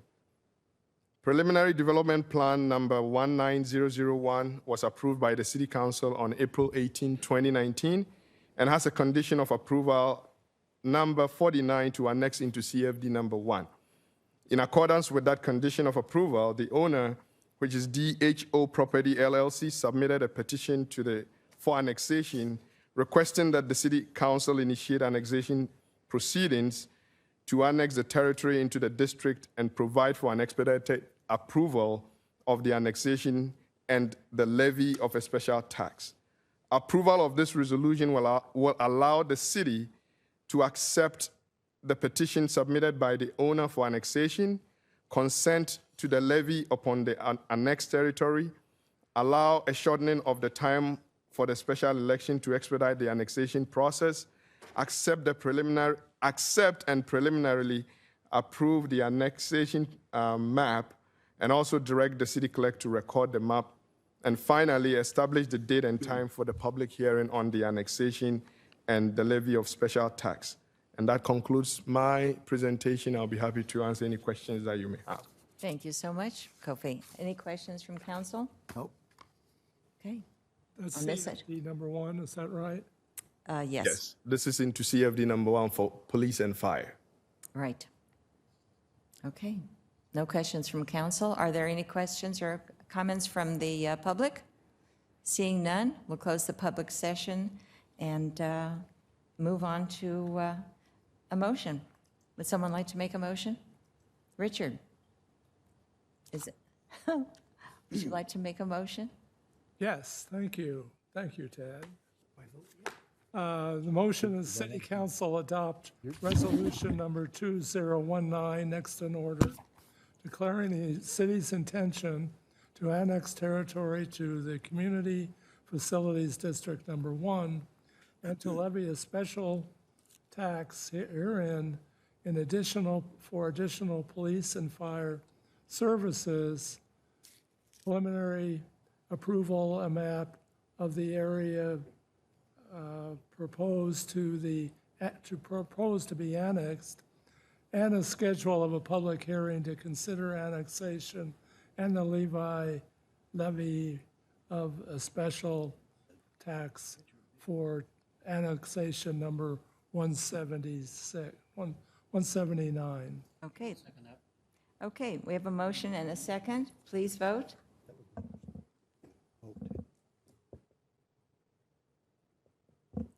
Motion carries 5-0. Thank you, Christy. All right. Well, I believe we'll now be moving on to item number 8.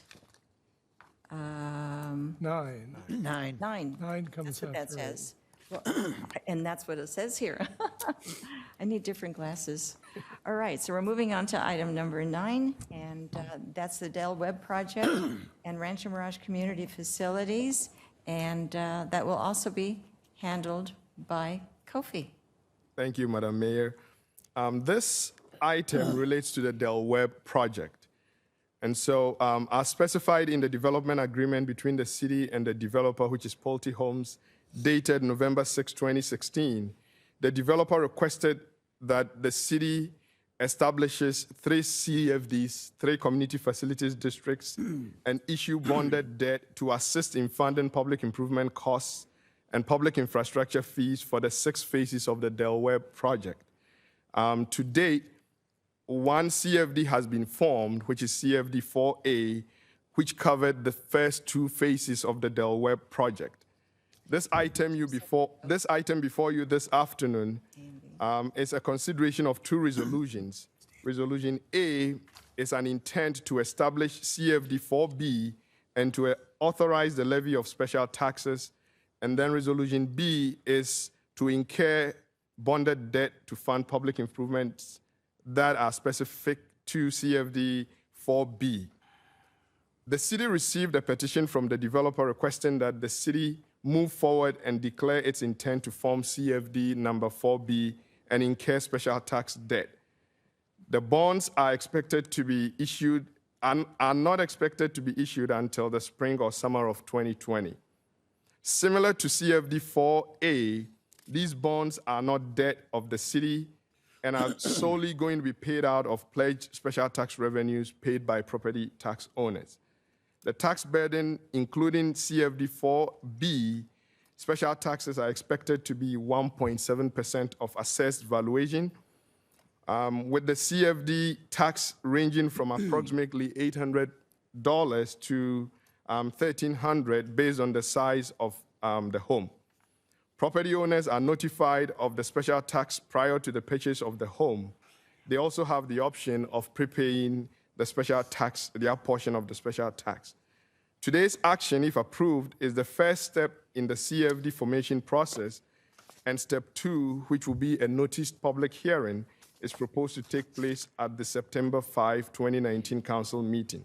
There is no fiscal impact to the city as a result of this action. And today with us is Mike Medvey from Wildan Financial Services, who is the project manager on this project. And him and I are here to answer any questions that you may have. That concludes my presentation. Thank you, Kofi. Are there any questions from council? Nope. Or any comments from council? When are the bonds due to be issued? Council member, can you please repeat the question? I did not hear you. When do we expect to issue the bonds? Oh, the bonds for CFD 4B are proposed to be issued either in the spring or summer of next year. This is just the formation of the district. I just have a comment. It's also for utility undergrounding. That's how those are going underground. Okay, thank you. Good to know. All right. Any other comments from council? Nope. Okay. Any comments from the public? Seeing none, we'll close that portion of our agenda and move on to a motion, which I will make, that the City Council, A, adopt resolution number 2019, next in order, intention to establish a community facilities district and to authorize the levy of special taxes, and B, adopt resolution number 2019, next in order, to incur bonded indebtedness to finance the acquisition and construction of certain public facilities in order to mitigate the impacts of development with the proposed City of Rancho Mirage Community Facilities District, number 4B, the Del Webb project. Second. Okay, we have a motion and a second. Please vote. Motion carries 5-0. Thank you, Christy. All right. We have finished 9. We also have finished number 10. So now we will move on to Steve Quintanilla. Thank you, Madam Mayor. The City Council is now going to recess into closed session to confer with legal counsel pursuant to Government Code Section 54956.9D4 regarding 3 potential initiation of litigation items. Thank you, Stephen. And now the meeting is adjourned to the next meeting. See you all then. Thank you.